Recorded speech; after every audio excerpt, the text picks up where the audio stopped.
Welcome back to Only Talk Sports, and tonight we've got the Eastern Conference Finals, Game 6 between the Boston Celtics and the Miami Heat. No one thought we were going to get this far after Miami was up 3-0 in this series, but Boston has come roaring back. They've won the last two games, and if they win this game at Miami tonight, they'll have a great chance to win this series because they'll be back at home for Game 7. But can Miami put Boston away tonight? We will see. But Miami, they got the tip, so they've got the ball first. Gabe Vincent, who is back in this game after being out in Game 5 with an injured foot, he's back and he misses the first shot of the game. A layup in the lane for Miami. Now Jason Tatum down the floor, and Tatum, he misses on the other end. So now you've got the Heat going back the other way. Caleb Martin to the rim. He loses the ball, but now you've got Jimmy Butler with it on the left block with Jaylen Brown on him. Jimmy Butler going up strong for two. He misses the shot, and Jaylen Brown is the board. Jaylen Brown down the floor, being guarded by Caleb Martin all the way to the rim, and Jaylen Brown, he lays it in. So it is 2-0 Boston, 11-10 to go in the first quarter. That's a good sign for the Celtics to see Jaylen Brown getting into the lane with ease and hitting that layup. Max Strus on the other end, however, responds with a three of his own for the Miami Heat. That's big for Max Strus in the Heat because Max Strus has definitely been cold the last couple of games, but he is a great three-point shooter, and he has so much range, and he has been playing really well for the most part for the Miami Heat in these playoff games. That's why Miami has gotten as far as they have, partly due to Max Strus's contributions, but he has been cold the last couple of games. But seeing him knock down that three early in this game is a great sign for Miami. This game is in Miami as well, so this is the Heat's best chance to win this series left because Game 7 would be in Boston. So Boston has the basketball. Marcus Smart in the lane for two. His shot is off the mark. Bam Adebayo, he grabs the rebound. Going down the floor, 3-2 Miami over Boston. 10:30 to go in the first quarter. Max Strus almost goes across half court, but is not an over and back because he saves it to Bam. Bam gets it back to Strus, and the Celtics knock the ball out of bounds. So pretty good defense by Marcus Smart. He's trying to make an argument that the ball is off of Miami. I think there is an argument. I think you can make an argument, but he's not going to get the call. It will still be Miami ball. And Bam Adebayo for two. That is a good sign again for Miami fans. Seeing Bam Adebayo taking that deep jumper like that, he's usually more of a guy that's closer to the rim on those mid-range shots, usually 10-footers. That was around a 20-foot jump shot, but he knocked it down nothing but nylon. 5-2. Boston is down by 3, 10 to go in the first quarter. Jason Tatum driving into the lane, and the ball goes out of bounds off of the Heat. So it will remain Celtics basketball. Ooh, it looked like it was off Tatum. So there's been back-to-back bad calls there by the refs where the ball was off of the Heat. They gave it back to the Heat. Then off of Boston, they gave it back to the Boston Celtics. So it kind of goes both ways. But Jaylen Brown, he hits a mid-range two as well. So it's 5-4. So Jaylen Brown's looking sharp early for the Celtics. He's the only Celtic on the board so far. Bam Adebayo, top of the key. Heat up by one. Tries to get it to Jimmy Butler for an alley-oop, but it does not work. The Celtics bust up that play. Tatum down the floor to Al Horford in the corner. Horford being guarded by Max Strus. That's a height advantage for Horford, a quickness advantage for Strus. Can Horford win the matchup? Horford in the lane. He knocks over Strus, no call, and the Heat get the ball back. Caleb Martin down the floor, who's in the starting lineup for how well he has been playing for the Miami Heat. He usually comes off the bench, but he is starting in this game. Jimmy Butler, top of the key. 9-10 to go in the first quarter. Over to Max Strus, still being guarded by Al Horford. A very interesting matchup. Strus for three, and Strus, he misses the shot. It might have been deflected by the Celtics, and they do get the ball. Good defense by Boston. Marcus Smart with the basketball. That height advantage for Al Horford allowed him to be able to get that block. I think he affected that three. And now there's a turnover on the other end by Boston. So both teams, you can see the intensity. There have been turnovers on both sides, and that has been due to good defense. Not just lackadaisical play, maybe some jitters to start, you could say, but the defense is there for both teams. And great defense can lead to a lot of mistakes, especially early in a game when you're trying to feel the other team out, even though both these teams should know each other really well by now in this series. Now Max Strus on the other end, he turns the basketball over. So it's still 5-4 Miami, 8:37 to go in the first quarter. And both teams just keep turning it over. This is not a good sign for either team. That both teams are sloppy to start, but the team that starts to clean up their mistakes will have a really good chance to win. We'll have to see which team starts to not turn the basketball over. That will be a really telling sign of who wins. Marcus Smart, he's got the ball, and he turns it over yet again. Boston is ratcheting up on the turnovers. Caleb Martin to the rim, and Caleb Martin scores. That's a fantastic play. Pretty solid defense in the lane by Boston, but he got to the rim anyway. 8 to go in the first quarter. Jaylen Brown at the top of the key. Over to Marcus Smart, and Marcus Smart stays hot. He knocks down the three right there. We've got a tie ball game. It is 7-7. That's a good sign for Celtics fans that Marcus Smart just knocked down that three. Again, he was really cold to start this series. The last couple of games, Marcus Smart, really the whole Boston team as a whole, has been shooting way better from the three-point line. Again, a great shot by Marcus Smart. Good pass by Jaylen Brown. And Caleb Martin gets all the way to the rim again, and he scores at will. 9-7. 2-point lead for Miami. 7:30 to go in the first. Now Jaylen Brown in the lane, kicks it to the outside to Derek White. He misses the shot, but Jaylen Brown, he has the offensive rebound. Top of the key being guarded by Gabe Vincent, and Jaylen Brown for 2. Nothing but net. 9-9. That's a good shot by Jaylen Brown. 7:10 to go in the first quarter. Now Bam Adebayo's bringing the ball up the floor. Centers can do that in the NBA. A lot of them can't handle the basketball. Makes the game so much different in the NBA than college basketball for sure. Jimmy Butler with the ball top of the key. Still a tie game. Back and forth action to start. Under 7 to go in the first. Jimmy Butler to Caleb Martin. Caleb Martin almost with a push off. He's not going to get the call. Marcus Smart is. And Caleb Martin has scored the last 6 points for Miami. It's 11-9. Kevin Love, he's clapping over on the sideline. He is not starting in this game because Caleb Martin is starting. He's supporting his teammate who is hot right now for the Heat. That is a good sign for Heat fans. Caleb Martin with the last 6 points playing some solid basketball. Marcus Smart misses the three, though, on the other end. Miami's going back down the floor, and Caleb Martin with a mistake. He turns it over. Derek White down the floor. Nice pass to Al Horford. He fumbles it a little bit, but he picks it back up and dunks it home. And we're still tied 11-11. Neither team can shake each other to start. 6:10 to go in the first quarter. Jimmy Butler down the floor, but this is a good sign if you're looking for a close game. The way both teams, the intensity, the way that they're playing back and forth start is looking like it's going to be a great game. Hopefully it continues to be great. Max Strus misses a three on the other end. Now Derek White down the floor to Marcus Smart over to Jaylen Brown. Jaylen Brown gets it to Jason Tatum for his first shot attempt of the game. It's a missed three in the corner. And did they call a foul on Miami? I think they did. 5:51 to go in the first quarter, and that's a big mistake by the Miami Heat. You cannot foul Jason Tatum on that three-point attempt. I know you want to guard him. He's a great three-point shooter, but you got him in the deep corner trying to do a step-back three. It's really great defense, and then you make the mistake to foul. And now we've got a break. So after the break, Boston will be at the line with a chance to take the lead. But it's 11-11 so far. A really good-looking game to start. RC covers the WNBA, and NBA says Butler will need 40 or 50 for Miami Heat to advance. That's very well possible. And the thing that's made the Miami Heat so good in this series and in these playoffs in general, especially after the Bucks series, because in that series, there were several games where Jimmy Butler had big games. He had the 56-point game. He had the 45-point game in that series, and that helped the Miami Heat get by the Milwaukee Bucks. But after that series against the Knicks and now against Boston, Miami has had so much help and contributions by other players for Jimmy Butler that he has not had to have big games. That one game, Jimmy Butler in this series in game 3 only had 14 points, and Miami still won the game because Caleb Martin had like 25 points, because Duncan Robinson, Gabe Vincent, Max Strus, those guys were incredible. The undrafted four, as everybody is calling them, the undrafted guys that the Miami Heat have on their team that are playing at a high level, those four guys were incredible.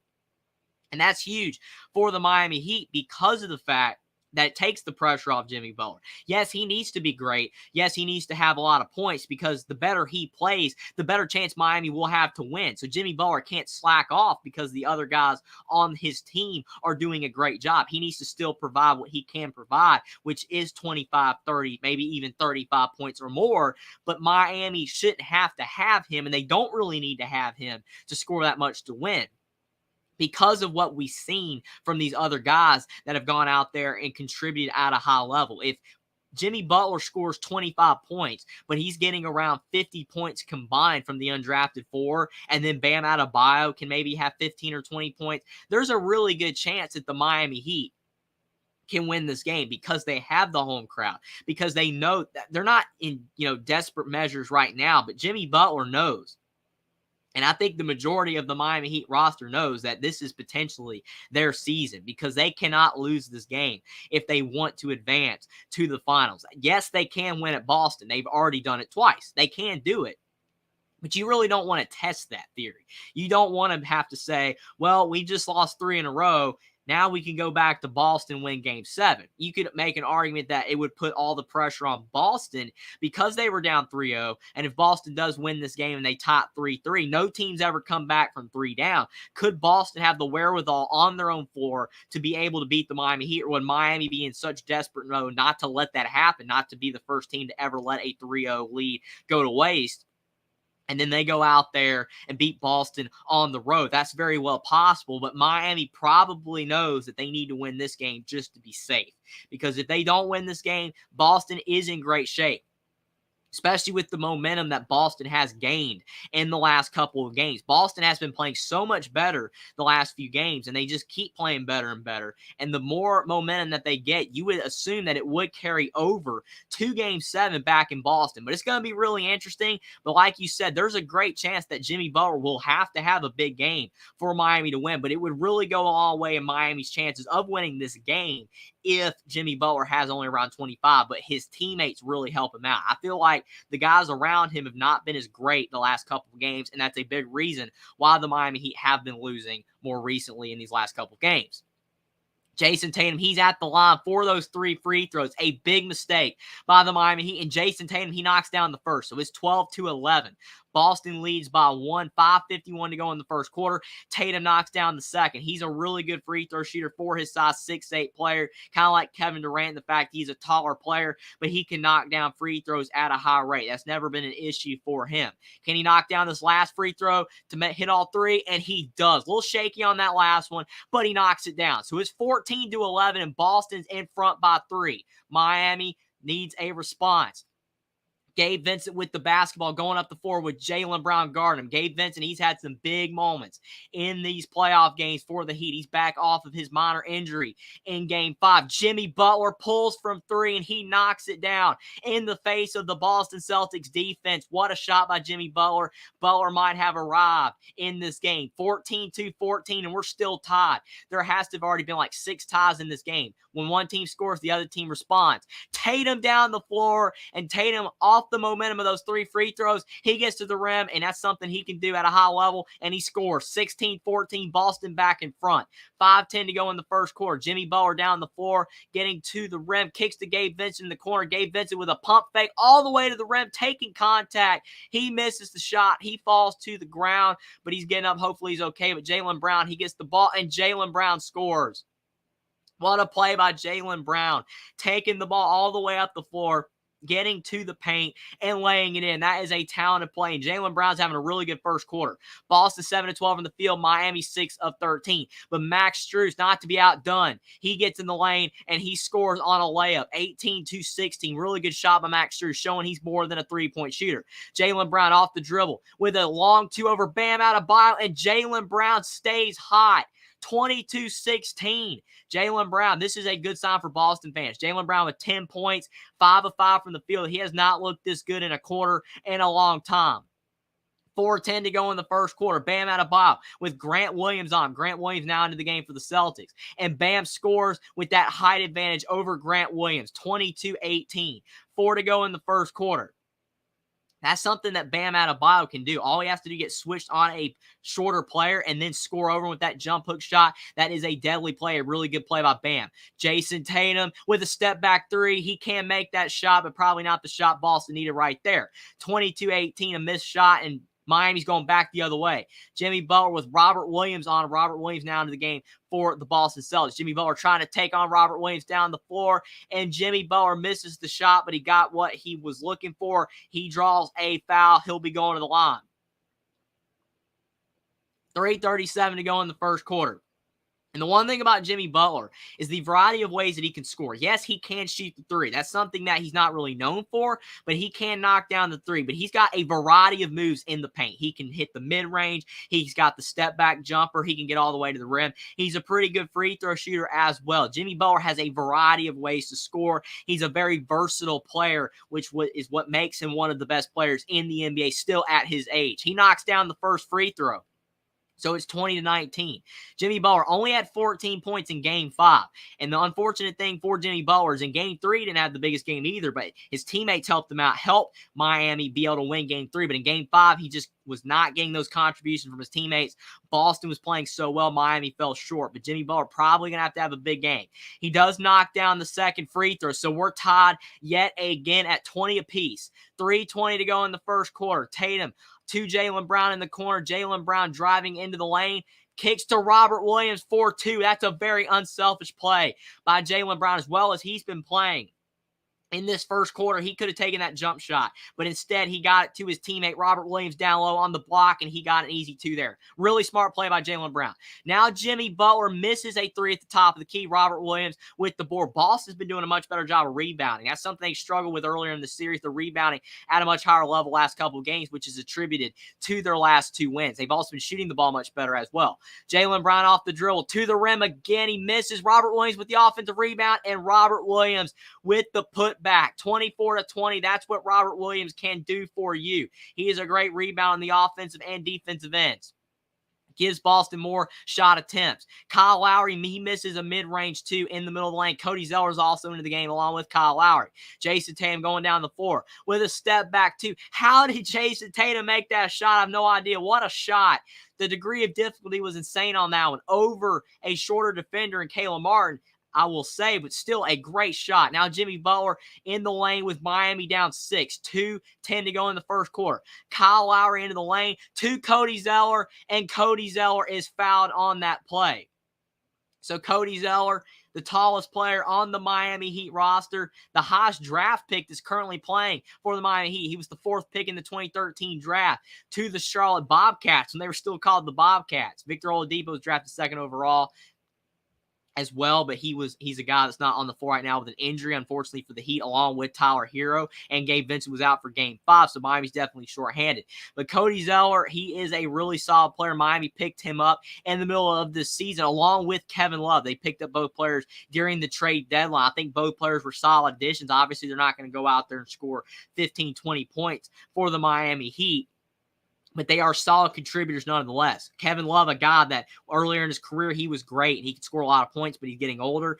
Cody Zeller was never a guy that scored a lot of points, but he can rebound. He can defend fairly well. He's got pretty good size and length. So we'll see if Cody Zeller can knock down these free throws for the Heat after this break. We've got another timeout. But it's been a good start to this game. I feel like the flow is very nice. There hasn't been too many stoppages of play. Hasn't been too many fouls in this game. So both teams are running the floor fairly well. But Boston is looking really good. They seem to be really continuing their momentum. The interesting thing with Boston is it's always hard to tell how they're going to play in games because at times, they go from playing really well to really poorly in a hurry. So you just never really know what Boston team you're going to get. But the way Boston's starting out in this game gives you the hope, if you're a Celtics fan, that Boston, they understand their situation. They're in Miami. They have already beaten Miami in Miami, so they can do it. They beat them in Game 4 at Miami, so they can win this game. They know they have to win this game, obviously, or they are done. But Boston's looking really good to start. And Jaylen Brown, his performance in this first quarter bodes well for Boston in this game because Jaylen Brown is a guy that has been struggling the last few games because he hurt his elbow in Game 1. And when you're hurt, it is really tough to play at a high level. You never want to make excuses because Miami, they've got their own problems with players out. So being out is a lot worse than being injured and playing. But still, you can tell that Jaylen Brown has been struggling, just does not like himself. But in this game, he's starting out shooting the basketball really well. He hasn't even missed a shot yet. Outside, I think he did miss one layup in the last minute, but before that, he had not missed a shot yet in the game, and he's been passing the ball well to Robert Williams. Jason Tatum's looking really sharp early, so Boston, they've got several players in the zone, and for Miami, they're not doing a bad job. They're getting some contributions from Max Strus. Jimmy Butler, he's chipped in a few points, but the Miami Heat, how they're going to win this game is to probably keep it a lower scoring game, because Boston can score, especially when they're rolling and when they're playing at a high level. They can score. The issue with Miami is they can score as well, especially when they're knocking down the three. That's how they were able to win the first 3 games of this series, because they were knocking down threes at a high rate. But when the threes are not falling for Miami, then that's when they've got to ratchet up the defense, because they're not going to be able to win a shootout with Boston unless Miami is just shooting the ball ridiculously well from the three-point line, which does not seem to be the case in this game.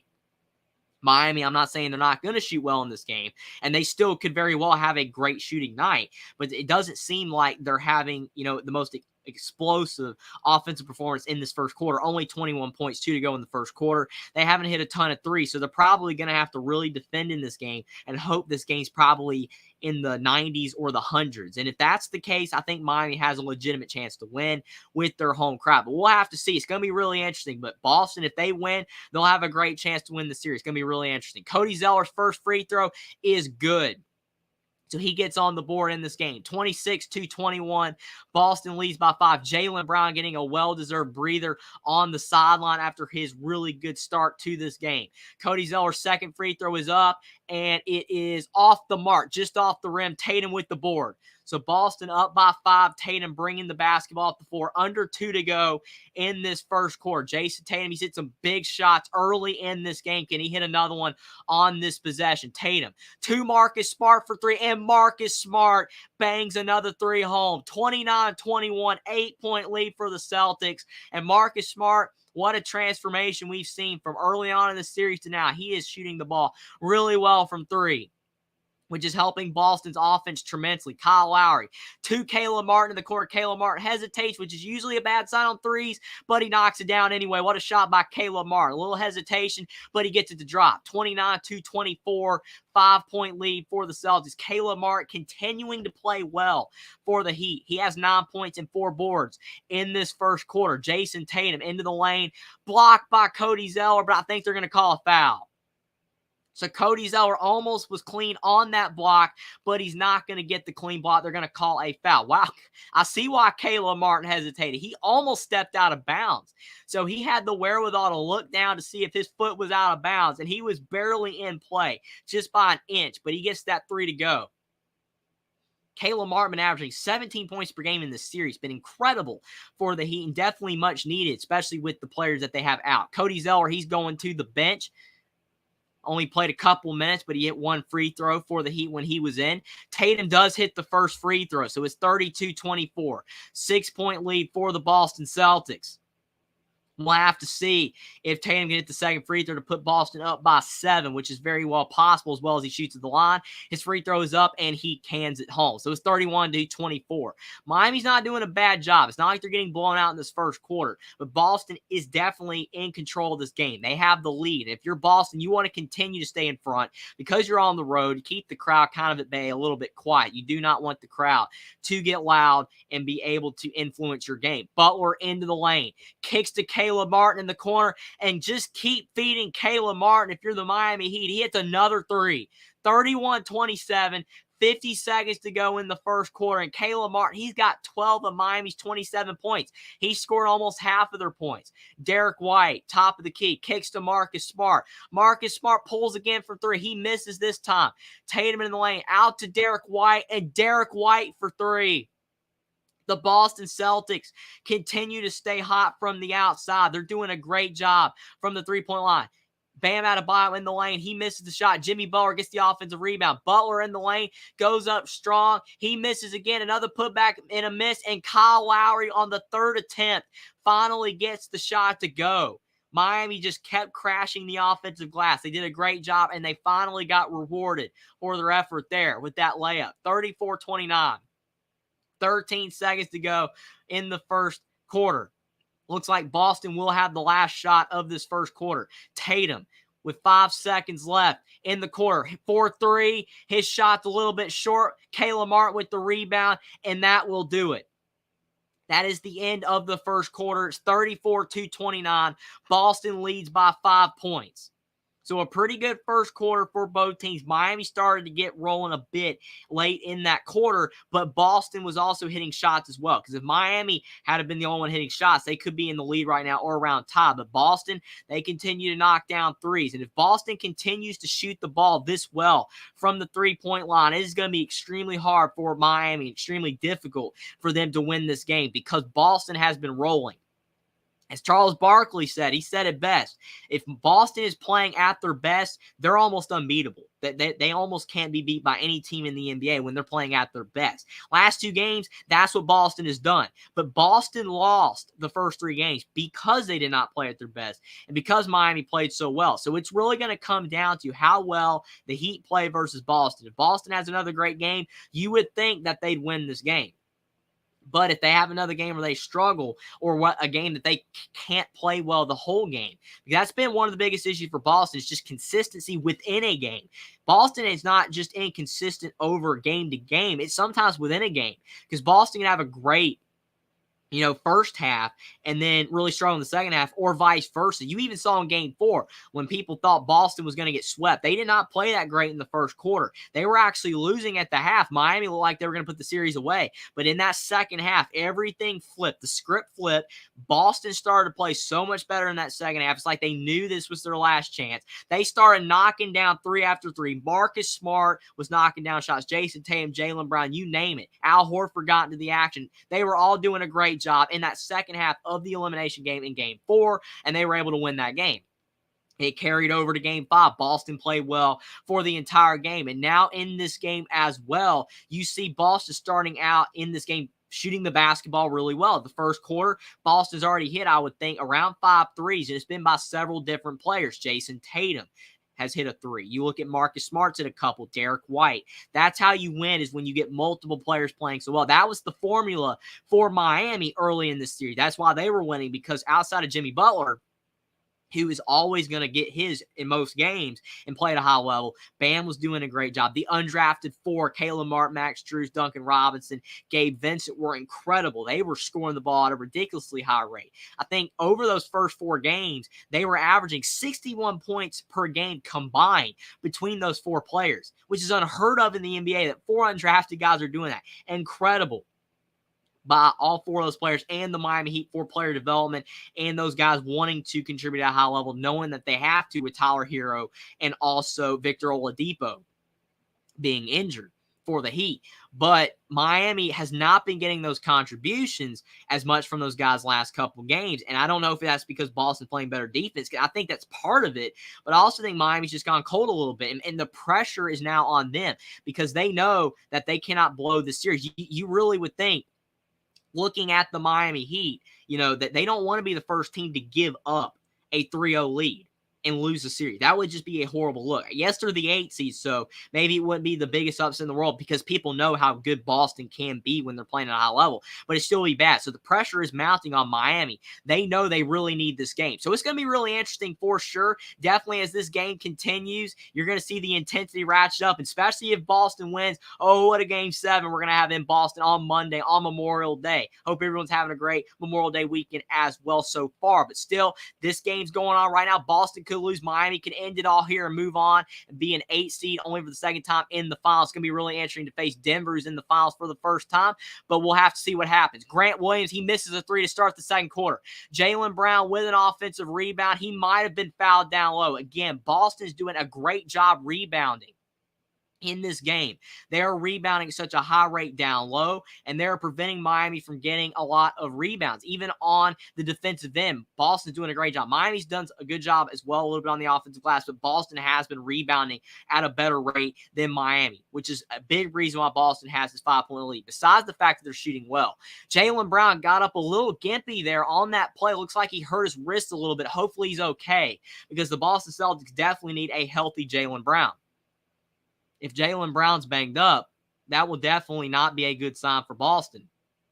They need Jaylen Brown to be healthy. Now it looks like there's a little bit of a skirmish going on between both teams. Hopefully both teams are not getting into it, but that's what you're going to see when you're in a conference finals or a finals. Both teams are wanting to win. We'll have to see if either team does not get into it or does get into it. Hopefully they do not. But it looks like everybody's settled down now. Jaylen Brown's finally at the line. Looks like he might be okay, even if he's in a little bit of pain. He's trying to tough it out. Jaylen Brown, he does miss the first free throw, though.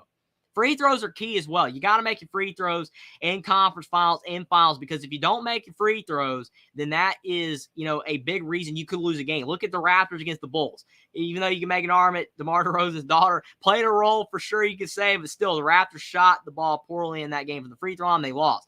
Jaylen Brown, he does hit the second free throw to make up for his first miss. 35-29, Boston leads by 6, but you got to make your free throws in big games because sometimes that stat alone can be the difference.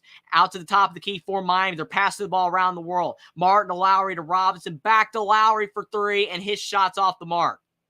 Grant Williams has the rebound. Now Marcus Smart to Jaylen Brown. Outside to Grant Williams again for 3, and his shot's off the mark. Both teams have missed on back-to-back possessions. Caleb Martin bringing the ball back up the floor for the Heat. Almost a turnover. Boston playing scrappy defense. They're all over the floor. Almost turning Lowry over, but the ball goes in Gabe Vincent's hands. Interesting to have Vincent and Lowry both on the floor. And a turnover. Vincent turns it over to Jaylen Brown. Jaylen Brown to Marcus Smart. Marcus Smart gets stopped by Caleb Martin. Good recovery on defense by the Miami Heat. Now Jaylen Brown at the top of the key, driving in the lane, and he loses the basketball out of bounds. Good defense by the Heat. That's what you got to do. You got to show your hands, show them to the ref to make sure you're not fouling, and then try to poke at the ball, and he poked it off of Jaylen Brown's hand. That was good defense, fundamentally sound defense by the Miami Heat. Very interesting to see Sam Hauser into the game for the Boston Celtics. We have not seen a lot of Sam Hauser in these playoff games, but he is in. Maybe for some 3-and-D action, maybe some three-point shooting in the corner. He can maybe contribute as well to Boston's hot shooting. Bam Adebayo in the lane, kicks outside to Duncan Robinson, and Duncan Robinson, he's been hot in this series for the Heat, and he knocks down a 3. 35-32, that's a good sign for the Miami Heat, seeing Duncan Robinson knock down a 3 to continue to shoot the ball well. Marcus Smart on the other end being guarded by Gabe Vincent. That's a height advantage for Smart. Smart gets a little separation. He scores in the mid-range and 1. And Marcus Smart, he gets pumped up on plays like that. That's a good drive. Right into the chest of Gabe Vincent. Takes the contact, scores, and it will be an and 1. So it's 37-32. Boston leads by 5.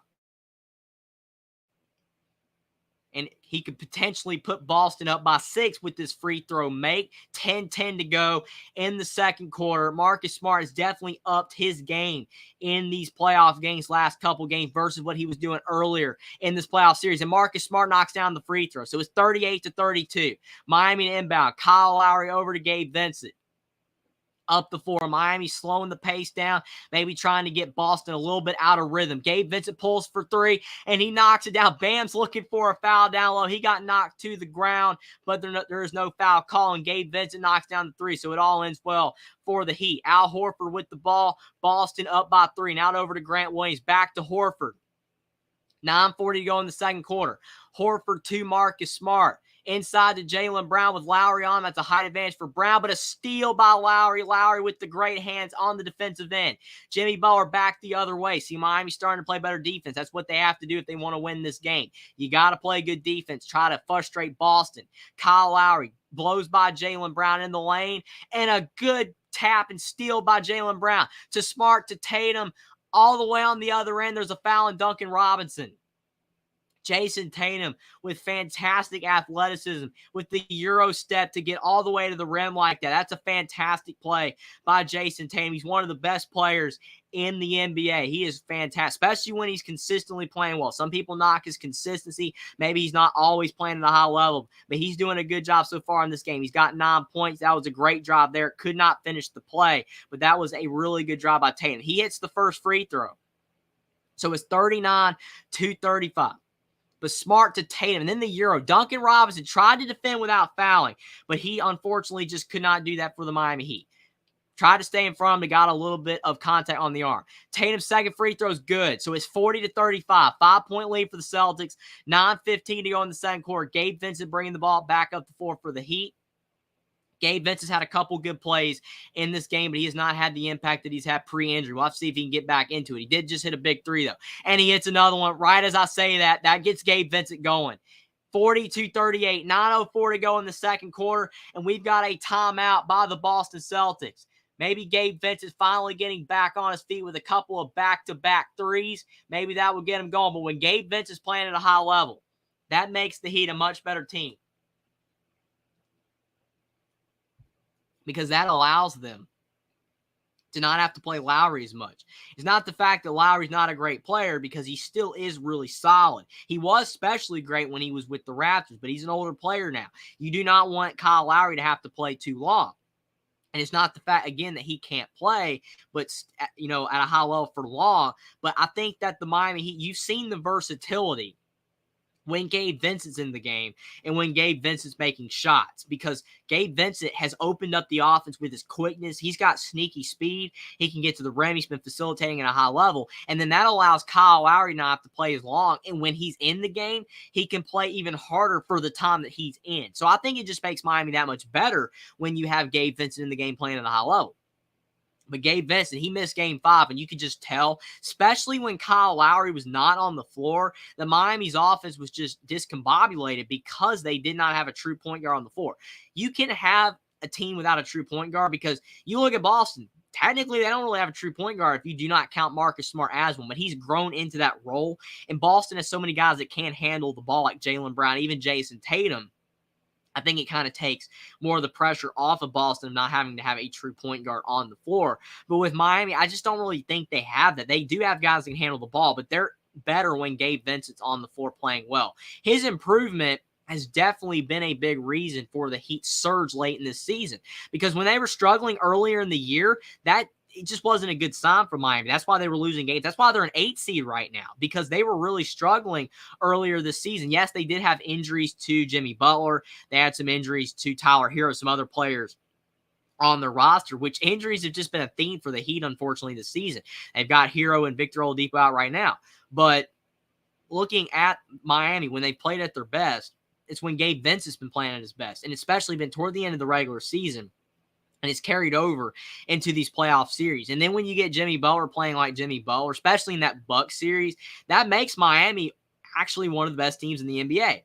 And that's why they had a 3-0 lead, because Jimmy Butler was playing well. And then they had Gabe Vincent playing at a high level. Now they just seem to kind of be reverting back to Miami when they didn't have a great record in the middle of the season. The injuries are taking a toll on them. They don't have the depth anymore. Gabe Vincent, even though he has hit the last couple of shots, they're only down by 2 right now, so they're not playing bad at all. But you can tell when Miami's struggling is when Gabe Vincent isn't playing extremely well, puts more pressure on Lowry, and when Jimmy Butler's not having as big of an impact as he can have. We'll have to see what will happen. I don't think that Jimmy Butler will have to have 35-plus points to win this game. RC, you could be absolutely right. Butler might have to have that much if he's not getting contributions from his teammates. But if he does, then I think that Butler could only have to score around 20-25 points. But it's been kind of a mix. Butler's had some moments, but he has been getting some contributions from some of his teammates. And also you look at Gabe Vincent and Max Strus. Some of those guys have been hitting some shots. And they've been defending a little bit better. They have been defending Boston as well as they possibly can, but Boston's still making shots. Marcus Smart's hit some big shots. You just overall look at the Boston Celtics, and they just continue to shoot the basketball at a ridiculously high level. And if that continues, they definitely can win this game. We'll have to see if that can continue. Boston back to start in the second quarter. Down the floor, Tatum driving in the lane. He draws a foul. Jason Tatum is one of the best players in the NBA at drawing contact, because of the fact he's a guy that has the length and the versatility to go down the floor and be able to, whether it's on a taller defender or a smaller defender, he can just draw that contact, sell that contact, take the shot, because he's got the strength to get the ball off and get to the line. He's already 7-7 at the line in this game. He's got 11 points, but 7 of them are at the line. He's a great free throw shooter. So now he's 8 of 8 at the line as he knocks down the first free throw. So 41-38. I think Boston's doing a really good job in this game of getting to the line at a high rate, because that's going to go a long way in helping them win this game as well. They've been getting to the line a lot more than they were earlier in the series. Free throws can help calm you down. They can help get you into rhythm because you see the ball go through the net. And getting some fouls on your opponent can help them, prevent them from playing tough defense, because they have to be conscious of their fouls. So really smart by Jason Tatum to get to the line. He knocks down the second. So 9-9 at the line for Tatum, 42-38. And they're saying that Butler and Bam only have 9 points. The rest of the team has 29 points. They're doing a much better job than the two guys that are the leading scorers for the Heat. That cannot continue. Boston does miss on the other end, so Miami's going back the other way. Gabe Vincent thought about the three. He does not take it. Instead, kicks to Duncan Robinson. Now it's out to Kyle Lowry. 8:15 to go in the second quarter. Lowry for two, and his shot is short. He tries to get the rebound, but Al Horford is there for the board. Jason Tatum back the other way. To Marcus Smart all the way to the rim, and there's traveling. It's too many steps by Marcus Smart. He had the play. That was a really good-looking drive, and he was going to have the play, but he took too many steps. 42-38, a little bit antsy there by Marcus Smart. Grant Williams, he's going to the bench. Derek White is coming back into the game. And again, Boston showing their depth and versatility, which I think has gotten to the Miami Heat as this series has progressed with their two players in Tyler Hero and Victor Oladipo out. Boston's depth is starting to be an issue for the Heat. We'll have to see if Miami can't keep up. Gabe Vincent with the ball, trying to get Jimmy Butler the ball, trying to feed buckets to see if he can start making some shots. Butler's double team. Good defense by Boston. Now Duncan Robinson off the dribble with Tatum on him. That's a height advantage for Tatum. Robinson has to pull from three. He misses the shot. He almost hit a deep three, but again, good defense from Boston, having to force a deep three for the Heat. Duncan Robinson, maybe he can make that shot on a good day, but that's not the shot you want. The ball is off of Horford, though. Bam did a good job to force Horford to lose the ball out of bounds. But still, the Boston Celtics are defending at a high level so far in this game. Kyle Lowry's going to the bench. Caleb Martin re-enters the game. Caleb Martin had a great first quarter for the Heat. We'll see if he can continue to make shots in the second quarter. Vincent to inbound to Jimmy Butler. Butler's still trying to find his way in this game. He's been struggling on the offensive end, especially Bam Adebayo as well, the two leading scorers for the Heat. Butler for two. His shot's off the mark. Derek White tries to get the ball. Bam goes up with it, and bam. He's fouled. I think he'll have a couple of free throws. That's a good job by Bam Adebayo. You just got to stick with it. Derek White, he tried to get the ball, but he tapped it right to Bam Adebayo. And Bam Adebayo went up with it, and he drew the foul. You don't always have to hit the shot, but it's sometimes just enough to draw that foul, especially if you are good at the line. If you're a good free throw shooter and you knock him down, the foul's just good enough. 7:29 to go in the second quarter. Bam, he had 16 points in Game 5 versus the Celtics. He had a solid game, but definitely struggling here tonight. And he misses the first free throw. So Miami down by 4 right now, and missing a free throw, that's not the best thing that you could possibly have. We'll have to see if Bam can hit the second free throw to be able to make this a one-possession game. But Miami's missed a couple free throws in this game. Butler's already missed one. I think the Celtics have missed a couple of their own. But Miami needs these free throws more as of this time because they're losing. Bam does hit the second, so it's 42-39. Boston needs it more because they can't get eliminated for their sake and for Miami if they want to go in and win this series. And the fact that they're down, they got to make the free throws. But there's a lot of pressure on both teams. You can see the antsiness. Both teams are trying to play hard, though, but sometimes you can play a little bit too hard. Marcus Smart to Jason Tatum. Jimmy Butler on. Tatum with the step back. Tatum pure on that mid-range step back jumper over Jimmy Butler. A great defender in his own right. That is a tough shot by Tatum. 15 points for him in this first half. 44-39. Celtics lead by 5. Vincent in some trouble. Kicks to Bam. Outside to Caleb Martin. Caleb Martin off the dribble into the lane. He misses the shot. And the ball is out of bounds. They're going to call it off of Miami. It looked like it might have been off of the Boston Celtics, but they're going to call it off of the Miami Heat. That's crazy right there. So Boston with a 5-point lead after Jason Tatum's beautiful mid-range jumper. The Celtics have the ball to potentially go up by 3 scores here. Derek White gets the ball from Marcus Smart inside to Tatum. Tatum with the spin move over Butler again, and Tatum scores again. 46-39. That is a ridiculous shot over Jimmy Butler again. Back-to-back buckets over Butler by Tatum. 46-39. That is a ridiculous shot. The turnaround, step back, fading back to his right. That is a incredible shot by Jason Tatum. Just showing his growth and development in the NBA. He is a literal star. Finished 4th in the MVP voting. When he's consistent, he is a great player. 46-39, a 7-point lead by the Boston Celtics. That was a great shot by Tatum. Great back-to-back buckets. Jeff says, I'm here ready to go for the Celtics. Really appreciate you for being here, Jeff. We've definitely got a great game.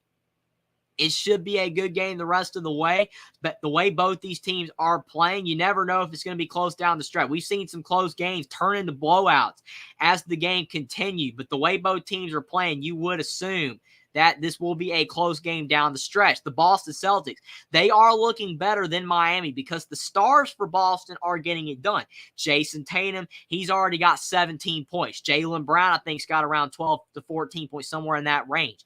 Both their stars are doing a great job, and then they're getting some contribution from their other players. For Miami, it's the inverse. The two stars in Jimmy Butler, Bam Adebayo were cold in this game, and it's more of the rotational players like Caleb Martin, like maybe a Duncan Robinson and a couple of threes. Those guys are doing a better job. And it's going to be interesting as we see as this game continues, whether Miami can hang around kind of this 5-point to 7-point deficit, as long as they never let the game get out of hand, and the role players continue to play really well. And then Jimmy Butler gets it going in the second half.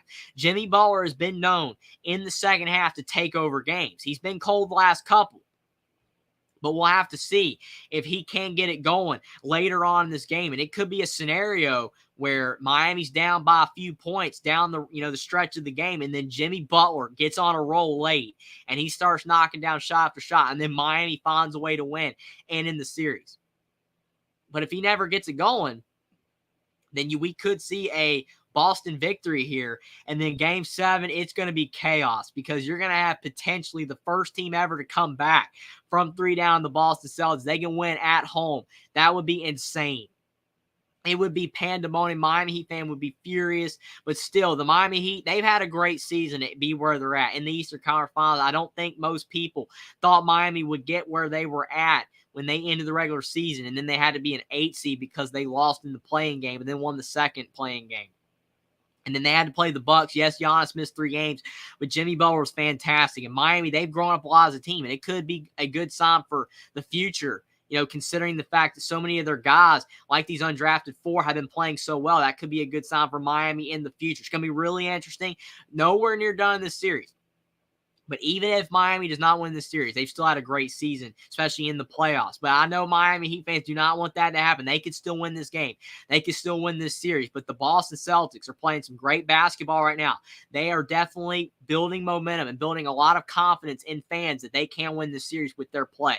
We'll have to see, though. Just one bad quarter could end it all for the Celtics in this game. We'll have to see.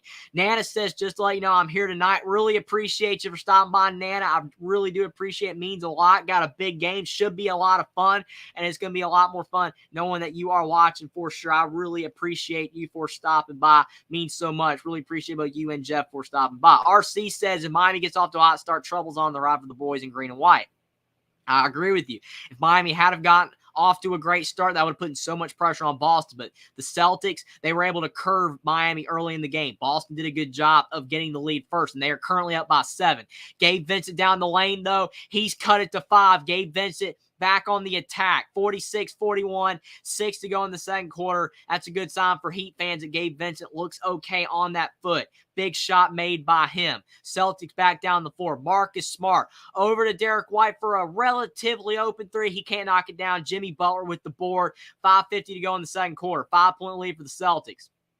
Been a great, fast-paced first half to start this game. Jimmy Butler trying to take Al Horford off the dribble. Kicks to Caleb Martin in the corner. 5:40 to go in the second. Caleb Martin with a step back. Instead, passes to Jimmy Butler like he was going to shoot it, but kicks it to Butler. Now over to Duncan Robinson in the lane, and Robinson's shot is short. Not a bad look for Duncan Robinson. Unfortunately, just could not get it to fall right there. Tatum all the way to the rim, and Tatum showing off the athleticism, getting all the way to the rim, unimpeded. 48-41, 7-point lead for Boston. 19 points for Tatum. A great first half so far by him. Gabe Vincent to Jimmy Butler, who's still struggling in this game. Butler misses. He gets the ball back, and he loses it out of bounds. Boston's doing a great job on Jimmy Butler every time he touches the ball. Some of the moves that Butler usually makes that work when he tries to do, the double spin move, turn shoulder, get, foul, get to the rim. Boston is double teaming him. making him put it on the deck maybe one too many times than he would like to, and maybe making him take really tough shots. Butler can make tough shots, but he's out of rhythm right now, and the Boston Celtics are doing a great job of that. That is their defense causing Butler to struggle. We'll have to see if he can shake out of it. Jaylen Brown gets the ball from Tatum.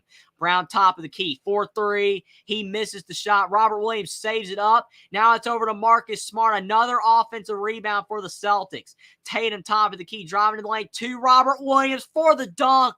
That was an incredible play. Robert Williams scoffed for that one. The ball wasn't even anywhere near the rim. I do not know how he dunked that one home. 50-41.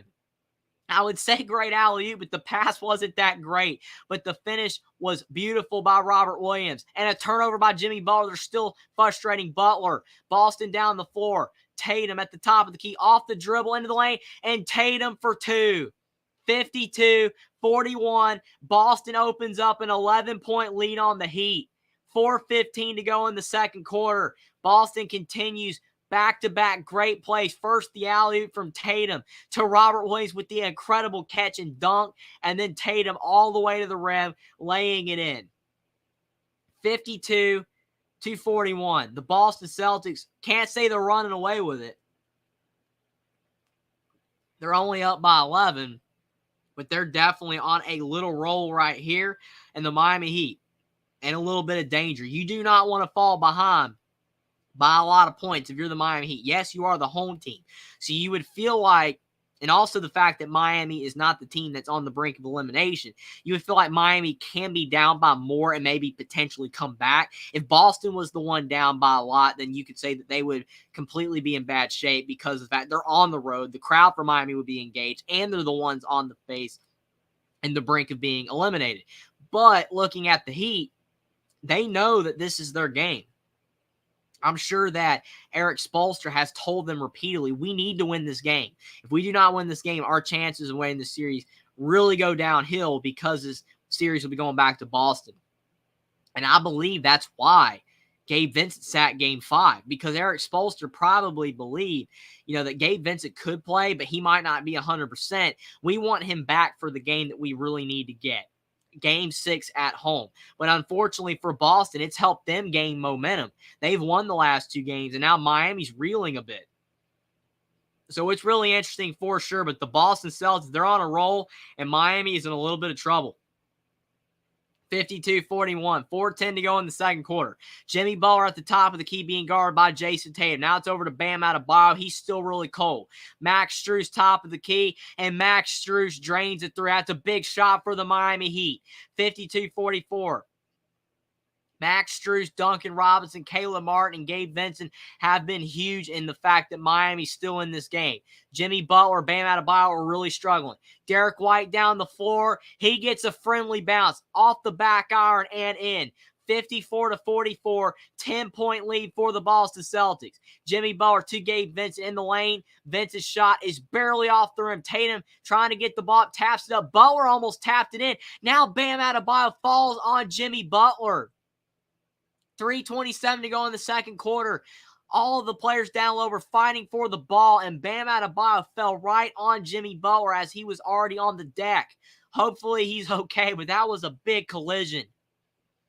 That's right there, guys going for the ball.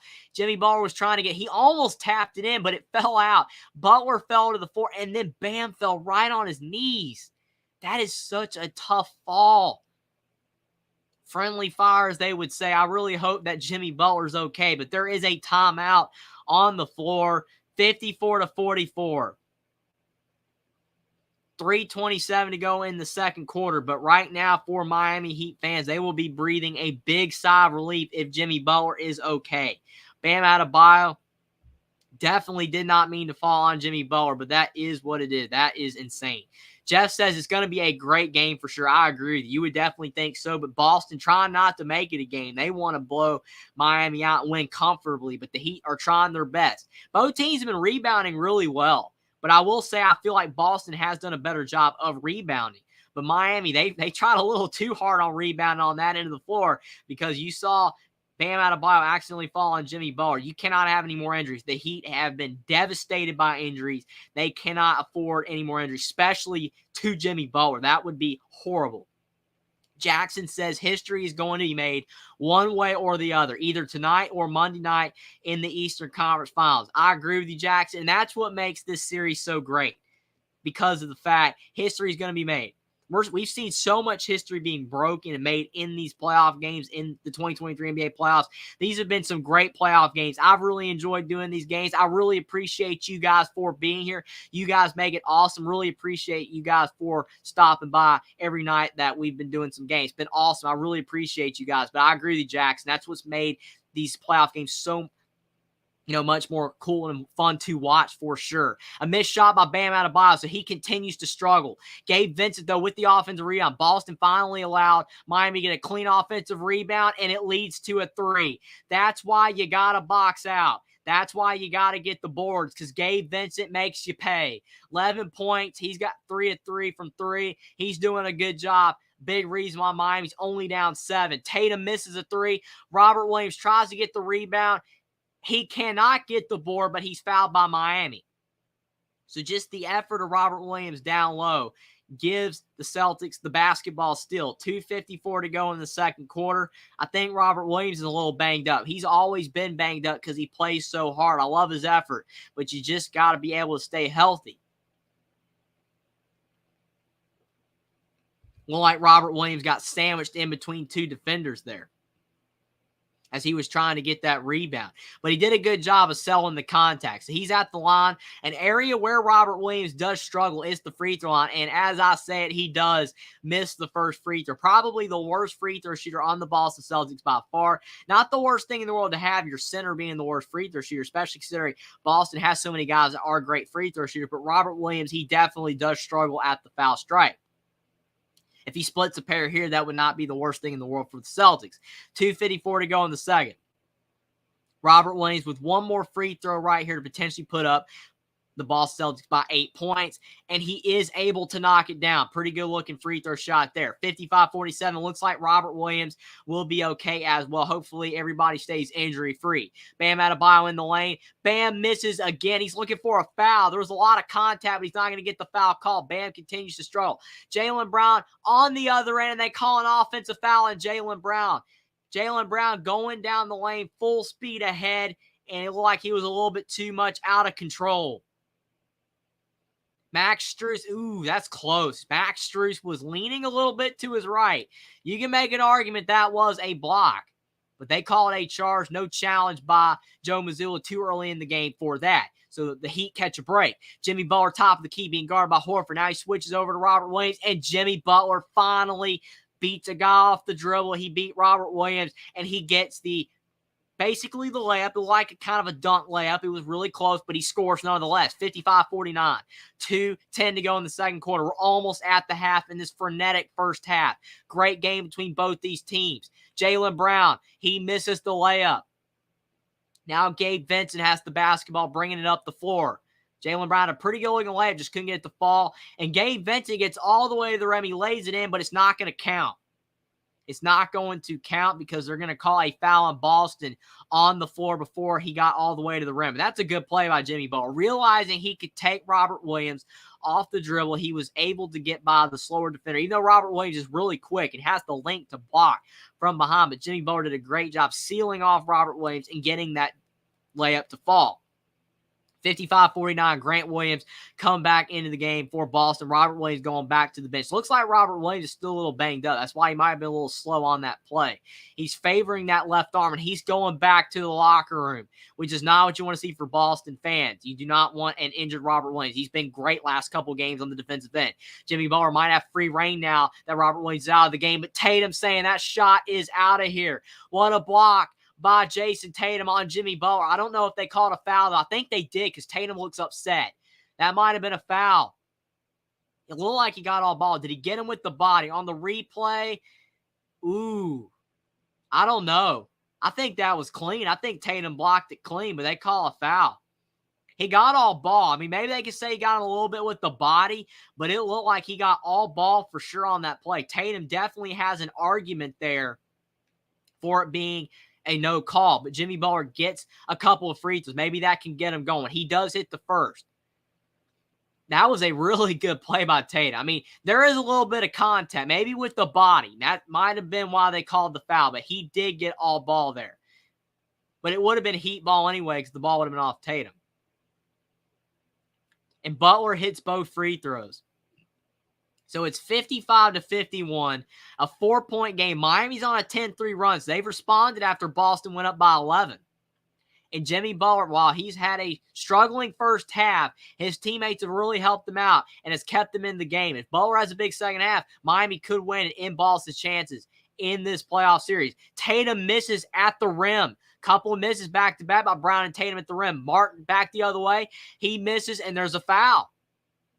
1:28 to go in the second quarter. So Miami's turning the tables on the Boston Celtics. Boston early in this game, they were the ones getting to the line. They were the ones drawing fouls. Tatum's doing a great job of that. But then you see the Miami Heat are starting to turn the tables. They're the ones getting to the line. They're drawing fouls on Boston. They've been to the line a lot more in the second quarter than they were in the first. So really smart basketball by the Heat. I don't know if Eric Spoelstra's the one that's told them to do this, but this is really smart by Miami. They're getting to the line. And they're hitting free throws, which is building up their confidence to be able to make shots. They're only down by 3. A couple of minutes ago, it was 52-41. Miami was down by 11. Things were starting to look a little murky for the Heat, but now they're only down by 3. And with another free throw for Miami and Caleb Martin, this could be a 2-point game.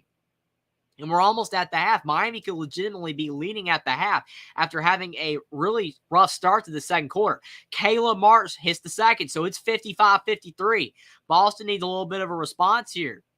Marcus Smart bringing the ball up the floor. 1:20 to go in the second quarter. Marcus Smart top of the key being guarded by Gabe Vincent. Smart over to Tatum. Tatum being guarded by Caleb Martin. You would think that's an advantage for Tatum. And there's the side-to-side swipe. Smart play by Jason Tatum. Caleb Martin put his arm down. And the one thing NBA players are great at doing is drawing that contact. You put the arm down in a player's space. You go up with the ball. And the refs are going to call a foul every single time. That is really smart by Jason Tatum. A very veteran-looking move there. Tatum with 23 points in this first half. And now he's got 24. 56-53. You can't ask for a better first half from Tatum for Celtics fans. He's been great. I also have a couple chippies that he's missed at the rim. He has been really solid in this first half.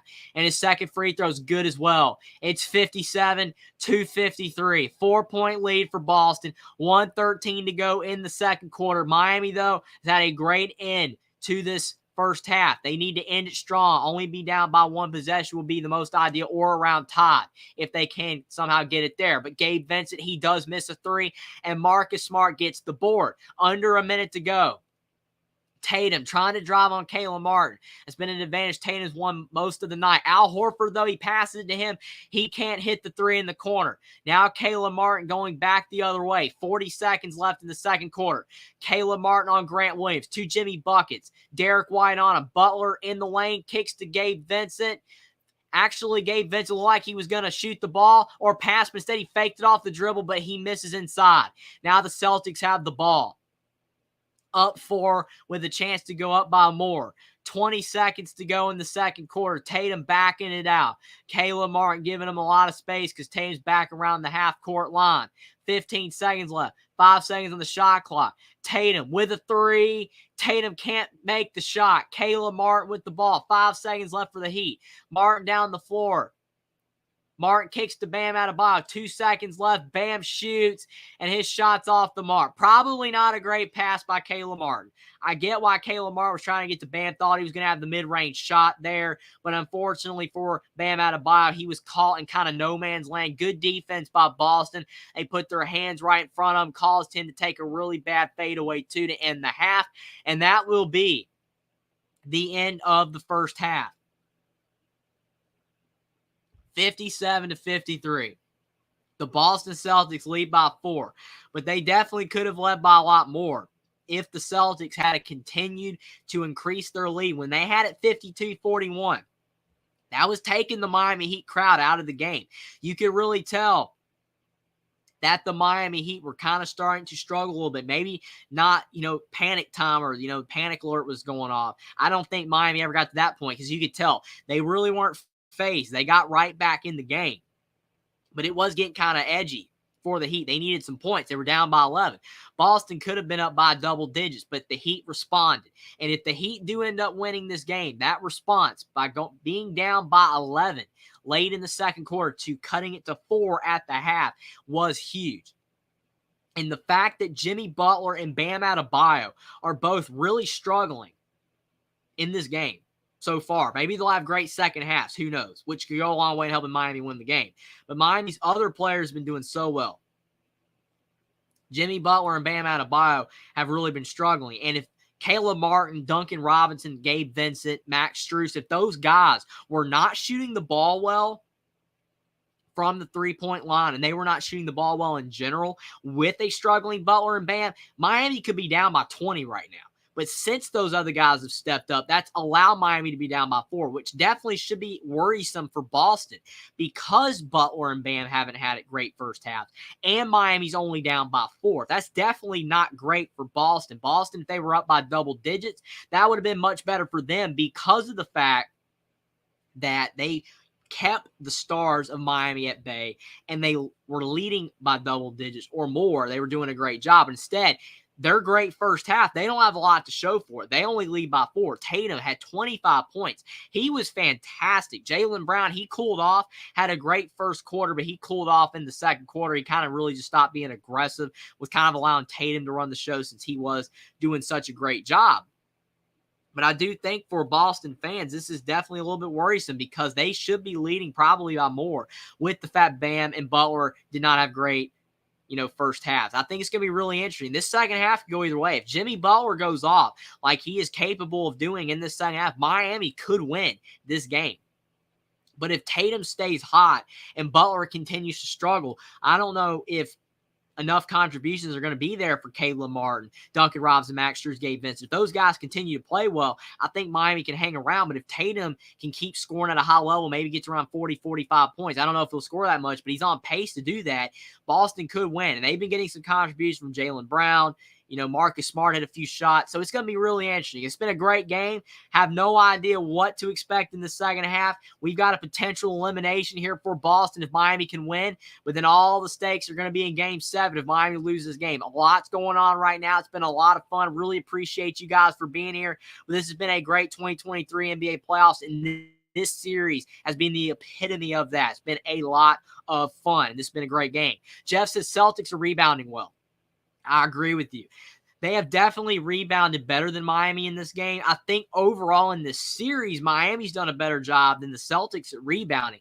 But in this particular game, Boston is doing a better job rebounding. Miami started to catch up with them a little bit late in the second quarter.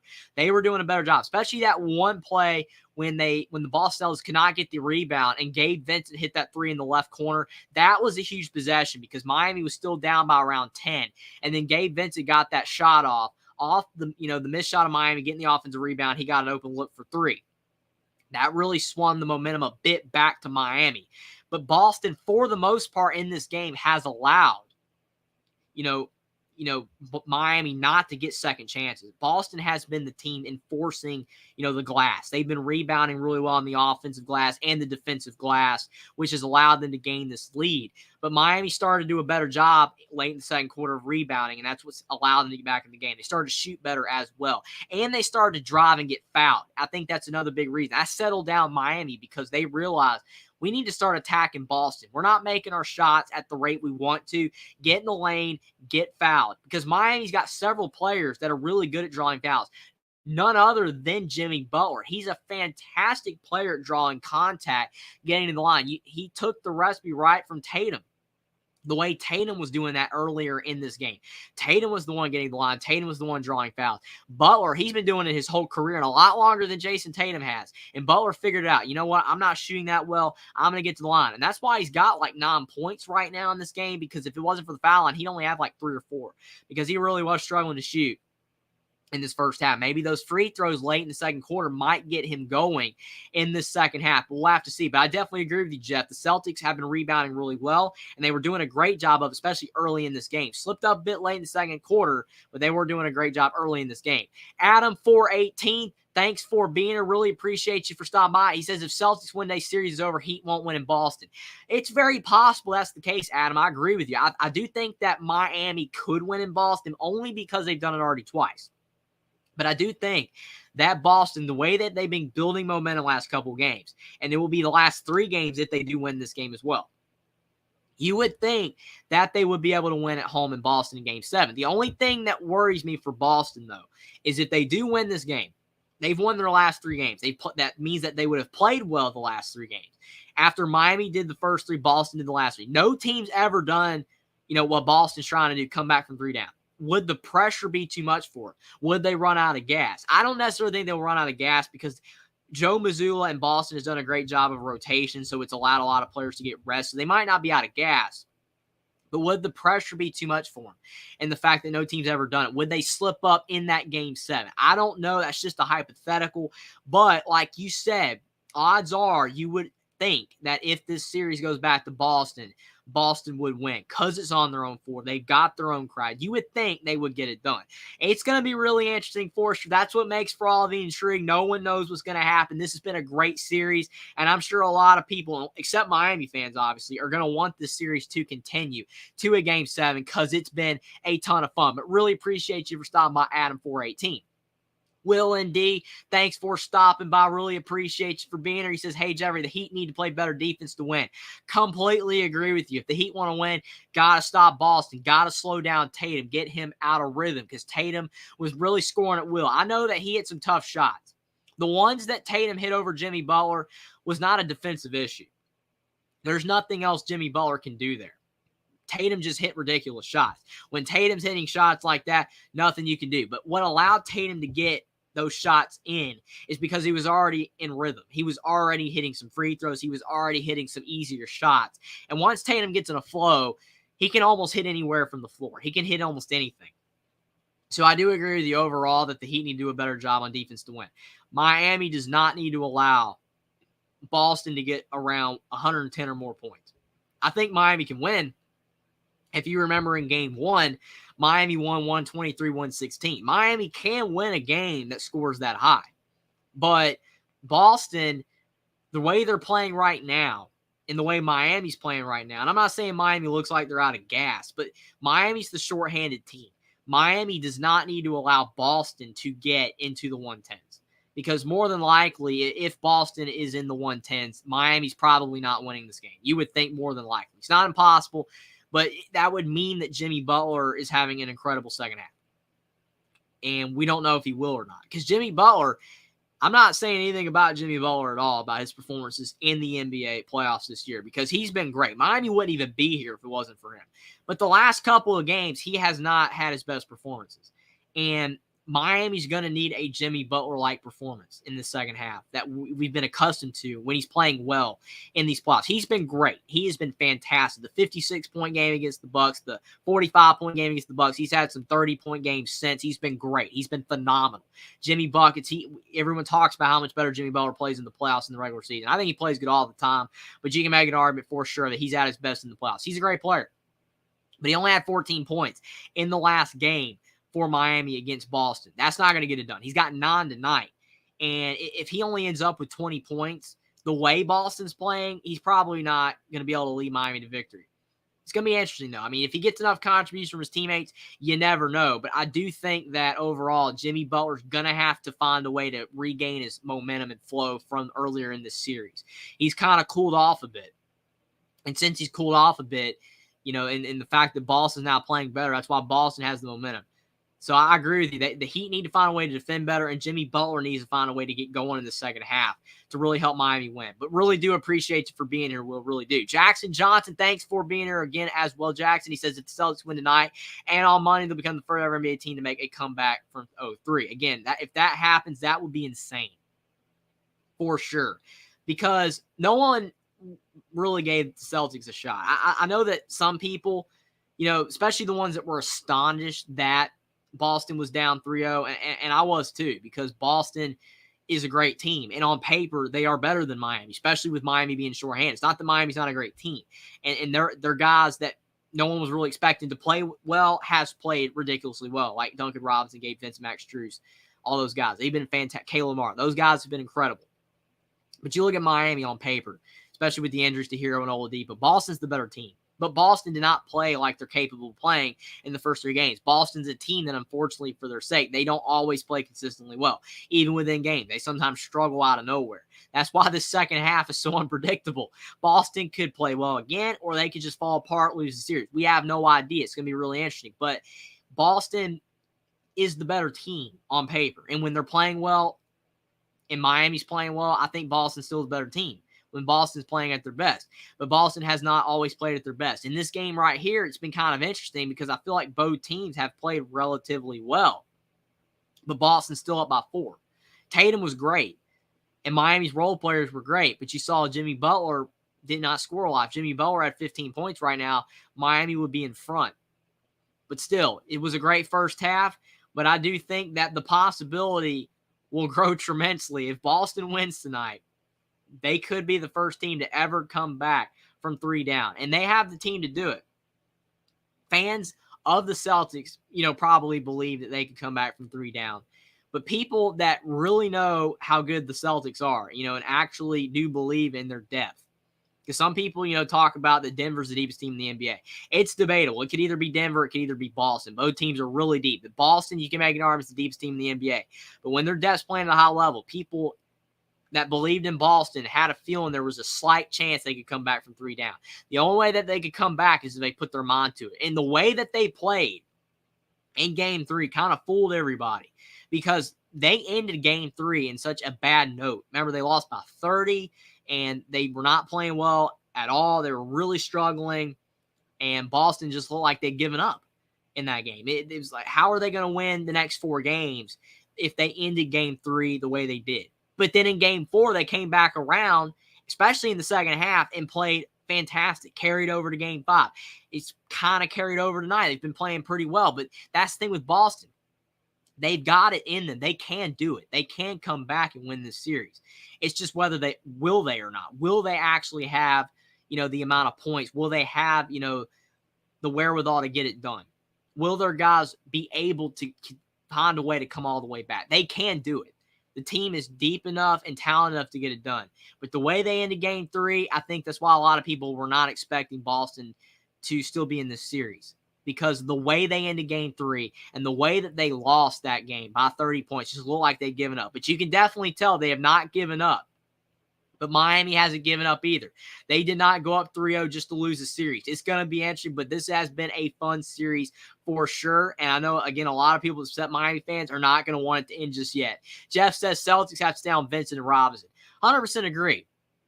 The one thing that's really tough about when you're playing a team that has players that you're not really expecting to do that well, and they do, is because if the Celtics start to guard Vincent and Robinson more, then I think that would help Butler. I think the Boston Celtics have put such an emphasis on Jimmy Butler, trying to prevent him from getting going. I think that's what's allowed Gabe Vincent and Duncan Robinson, Caleb Martin to kind of go off, ironically, because of the fact that they're putting so much attention to Butler.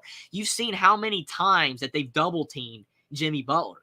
And the reason why that they have is because they know that Jimmy Butler is capable of going off for 40. He's capable of going off for 45 points. He's shown it before. He might not be on a roll right now, but once, after the Grant Williams altercation, Grant Williams and Jimmy Butler went off. I think he only ended up with 27 in that game. But before the altercation, he only had 13.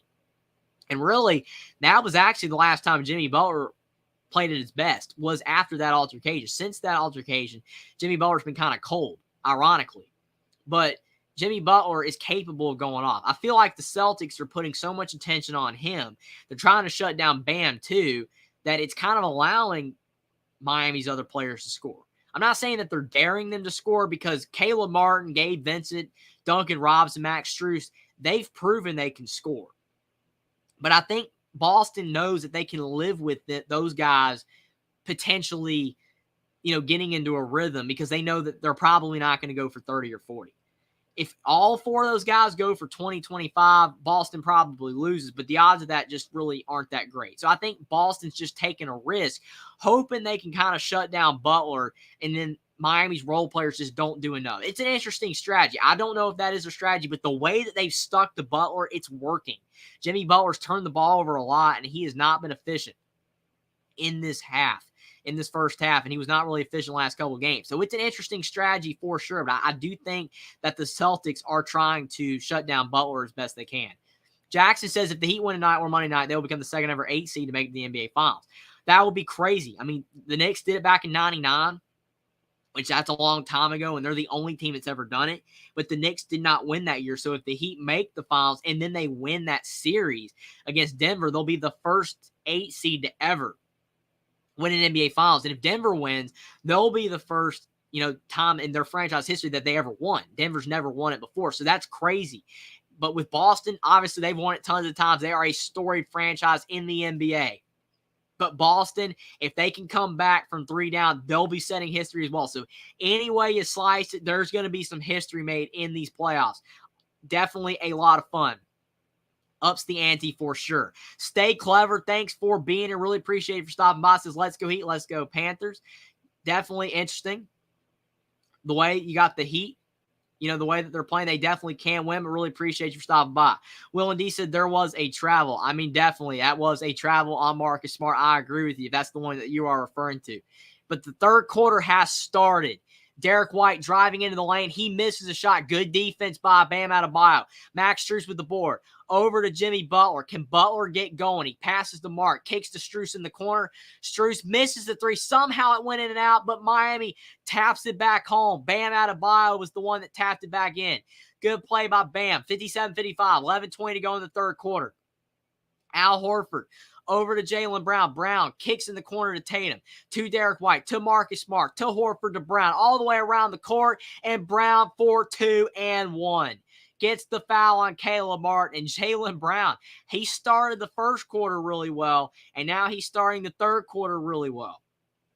Very interesting there, but that's a really nice finish by Jaylen Brown, taking the contact by Caleb Martin. Caleb Martin probably should have let that one go because he had no shot to stop Jaylen Brown on that play. He was just too deep in the paint. Eric Spoelstra's all the way on the floor. I don't know if he's going to challenge this or not. 11:19 to go in the third quarter. Everybody's going back to the bench. I don't know if they're going to challenge it because of the fact, to me, it looked like a foul. But everybody's going to the bench. Oh, I think I see why potentially Eric Spoelstra's talking about, though. Jaylen Brown might have hooked Caleb Martin a little bit. He might have had his arm around Caleb Martin, which that is a foul usually on the offensive player. So maybe Eric Spoelstra has something right there. Maybe he's on to something. But if he does challenge it, it's very early in this game to challenge. Usually you will challenge in the fourth quarter. Save your challenge to the end of the game. Like you would always say, save your fouls toward the end of the game. But we'll have to see if that is what Miami is doing. I do think you can make an argument, though, that Jaylen Brown did hook Caleb Martin. If that's the case, then there will be no free throws for Jaylen Brown and no bucket either. RC says the Celtics went from dead in the water, swimming back to shore with a championship belt on Only Tall Sports. Really appreciate you still for being our RC. And like you said, the Celtics, I mean, they were finished. They were down 3-0. And then in that game 4, they were down at the half, and everybody thought Boston was done. Maybe that they hadn't just given up, but that they were done in that game 4. And then they came back to life in that second half. And ever since, Boston's been back to vintage Boston, the way that we're used to seeing them play. I mean, if they lose this series since they came back, it won't be as big of a disappointment because they did at least fight back. If they had lost 4-0, that would have been a horrible look. But the thing that makes it more frustrating for Boston fans, Robert Williams was hurt last year in the playoffs. Malcolm Brogdon wasn't on the team yet. And Boston made it to the finals, lost to the Warriors. This year, you've got Malcolm Brogdon. Robert Williams has been healthy the entire playoffs until now. I don't know if he's going to be back in the second half or not, but he was injured a little bit at the end of that first half. So we'll have to see if he does play in this second half or not. But Robert Williams has been healthy the entire time. So Boston's a deeper team this year than they were last year, and then Boston's going to lose earlier in the playoffs. I mean, that will be frustrating. I think a lot of people, potentially pegged Boston to win it all this year because they potentially had the deepest team. And, the way that they played all year and the fact that they made the finals last year, that maybe this year they could get it done. And I still think Boston could. If they win this series, they could beat Denver. But that's definitely way too far ahead in the future for that. But Boston, they've got a championship caliber team. But the inconsistency sometimes is there for Boston. They just don't always play like they're capable of. But they are a really good team. But it's about being consistent. That has been the biggest issue for Boston. It's just being consistent. But it is interesting for sure, RC. I agree. They have definitely come back to life. Are they going to not give Jaylen Brown the score? They keep going back and forth with it. I'm not sure. I mean, Jaylen Brown, did he wrap all the way around Mark? I don't think so. I think he got him a little bit, but I don't think he wrapped all the way around. I think that should just be a foul on Mark. I mean, it's close. You could go either way with it. I don't know if they did challenge. They were just reviewing it. But that's interesting. Successful challenge, so they did win it. I think Miami did win the challenge. Will they take away the points? I'm not 100% sure. This is really interesting. I don't know if they're going to let Boston have the points but not give them the free throw. I have no idea. I think so. I think they are going to allow Boston to keep the points, but Miami's going to get the ball, so there's just going to be no foul on Caleb Martin. That's really interesting. I mean, they could have went with, no bucket and an offensive foul on Jaylen Brown. But interesting how they did that, but technically was a successful challenge for Miami. Just unfortunately for them, Boston still keeps the point, so it really wasn't that big of a gain. 59-55. Gabe Vincent down the floor. Gabe Vincent looks like he might have tripped, but they're going to call a foul on Marcus Smart. He is incredulous right there. He did not think that he fouled. He's saying he was straight up. I mean, it's close. You can make an argument he was straight up, but Gabe Vincent going off the dribble, slipped a little bit. Maybe Marcus Smart impacted it. But Smart, he's talking to the right, and he's talking to the crowd over there. He got the crowd for the Miami Heat. I think he's talking, a guy on the sidelines talking to Marcus Smart. Hopefully nobody gets into it, but definitely it is big. These playoff games in the conference finals, and everybody's tensions are high. 59-55. Max Strus with the basketball off the dribble, sets the screen for Bam. Bam gets stripped by Horford. What defense by Horford? Boston's done a great job on defense at times in this game. And then Jason Tatum, he goes out of control. He's trying to go all the way to the rim, and he loses it off of his knee. Sometimes you can be a little bit too out of control. 10:40 to go in the third quarter. 59-55. Boston leads by 4. Jimmy Butler top of the key being guarded by Marcus Smart. Butler over to Max Strus. Marcus Smart hounding Max Strus. Strus almost loses the ball. He almost lost the ball out of bounds, but Tatum tried to get it, and Tatum loses the ball out of bounds, but Tatum saying Max Strus ran into him. It should have been a foul on Strus. Joe Mazzulla's clapping, trying to get his team to stay under, control, under their emotions, but Tatum has an argument for a foul there. He's just not going to get it. Bam with the ball. 3 seconds on the shot clock. Misses the jumper. Good D by Al Horford. Forced Bam to take that long, too. Derek White with the ball. 10:20 to go in the third. 59-55. Boston leads by 4. The Miami Heat crowd trying to get into the game, but Boston just continues to lead. White to Brown. Jaylen Brown off the dribble. Tries to get in the corner to Al Horford. Over to Tatum for 3. And Tatum shots in and out, but Jaylen Brown with another offensive rebound and a turnover there. He tried to kick it to Tatum, and Miami with the steal. And Jimmy Butler down the floor. There's no foul call. He was looking for a foul call. He's not going to get it, but the ball is off of Boston. So it will remain Miami Heat basketball. But I understand why Jaylen Brown's trying to kick that out the table. That's a good play by Caleb Martin. He anticipated that pass, and he got the steal. That was a really good play. Sometimes you just can't telegraph a pass. You got to do a pump fake or something to prevent the defense from knowing what you're doing. Jimmy Butler off the dribble, and there's a foul. This time he lost the ball out of bounds, but they're going to call a foul this time. 9:54 to go in the third, 59-55. Will says the Heat need to get the crowd into the game. I 100% agree with you, Will. The Heat definitely do, because the crowd is their biggest advantage. When you are playing in a playoff series, the games go on the road and they go at home. And when you're at home, that's when you got to play at your best because of the fact that that is your advantage. Miami's been doing a solid job, but just not a good enough job. There's either a kick ball there or a foul on Boston. Not 100% sure which, but that's a really interesting play there. Bam was driving in the lane. I don't know if there is a foul or if it's a kick ball. 9:49 to go in the third, but I agree with you, Will. The Heat definitely need to get their crowd to up the ante. They need to find a way to take the lead because that could put the pressure on Boston. RC says only Tall Sports Boston will be a better matchup for the Nuggets because they have more bona fide scoring options. The Nuggets will probably beat this Heat team, especially if Hero and Oladipo are out. Well, Oladipo's obviously out, but if Hero's out and like Vincent gets hurt again, or some of the other players from Miami. If Miami's shorthanded, let's just nonetheless say if they're shorthanded, I completely agree with you. If Hero is out, I definitely think that Boston would definitely be a better matchup for the Nuggets. Probably even with Hero back, Boston probably would be a better matchup for the Nuggets. That would make it a much better series because if the Heat are in there, I think the Heat would have a chance, but you would think overall that looking at both teams on paper that the Nuggets would have a much better chance to win that series. But it's going to be interesting. I do agree with you 100%. Miami missed on the other end, and then Boston responds with a Marcus Smart three. That puts the Celtics up 7, 69-55.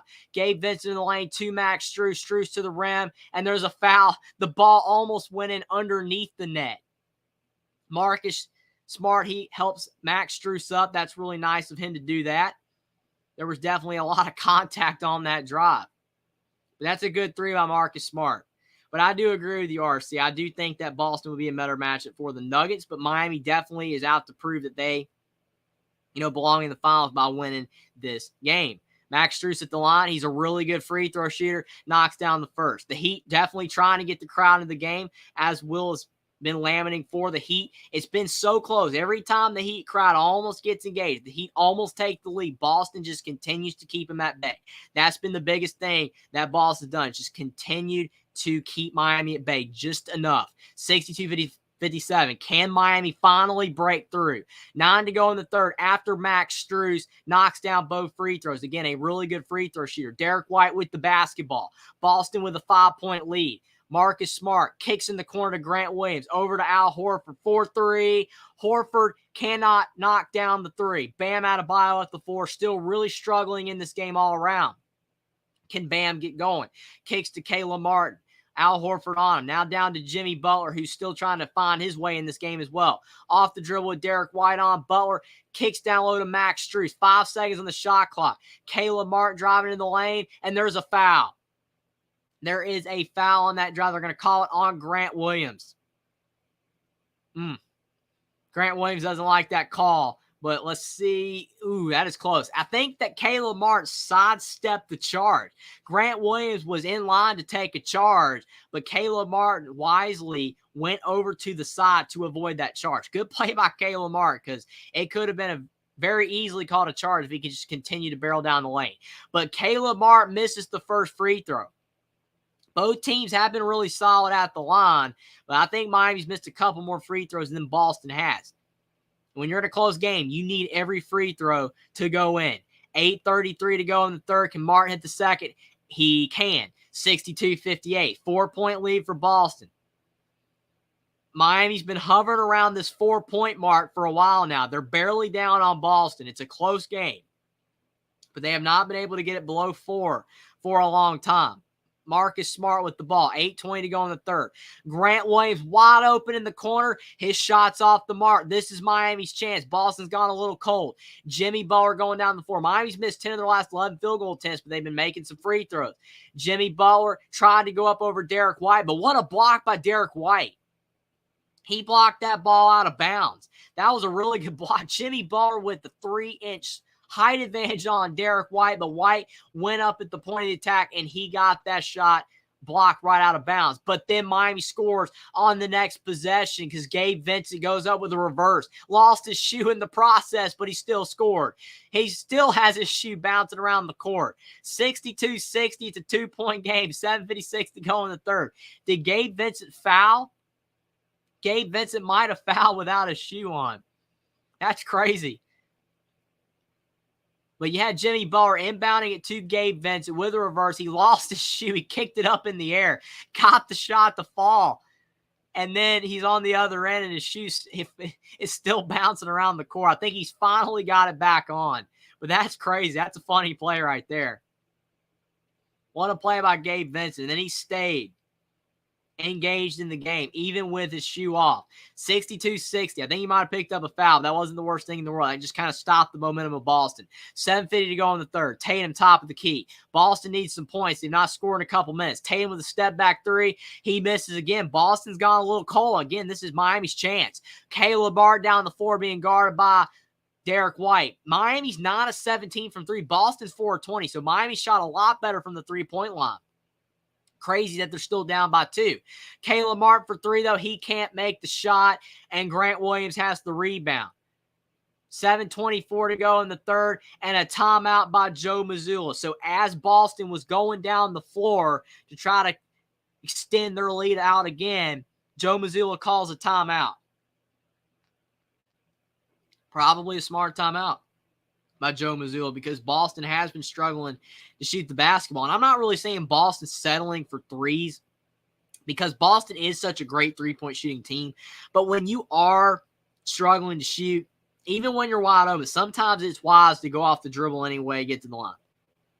Or try to get to the guy that has the hottest hand, which right now I don't really know who that would be for Boston because Tatum hasn't really scored yet in the second half. He was great in the first half.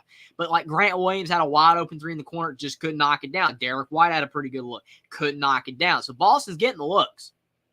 They're just not knocking down the shots like they were in the first half. Again, that's the interesting thing with Boston is sometimes the inconsistencies of their team on how sometimes they can't miss and then other times they just really struggle. And if they continue to miss, you could be seeing Miami advancing. Nana says, very exciting game so far. Go Boston. 100% agree with you. Thanks still for being here, Nana, but I completely agree with you. This has been an exciting game, and it continues to be an exciting game. And the way it's going right now, you would think it's going to go down the wire. I mean, the stakes are real. The stakes are at an all-time high because Miami believes that this is the best chance probably to win this series. If they lose, obviously they're going to give everything they got in Game 7, but they could very well lose the series, be the first ever, fall from a 3-0 lead to losing the series. For Boston, if they lose, they're done. So the stakes are at an all-time high. This is a fantastic game. Really appreciate you guys being here. Jeff says it, sums it right up. Awesome game so far, 100%.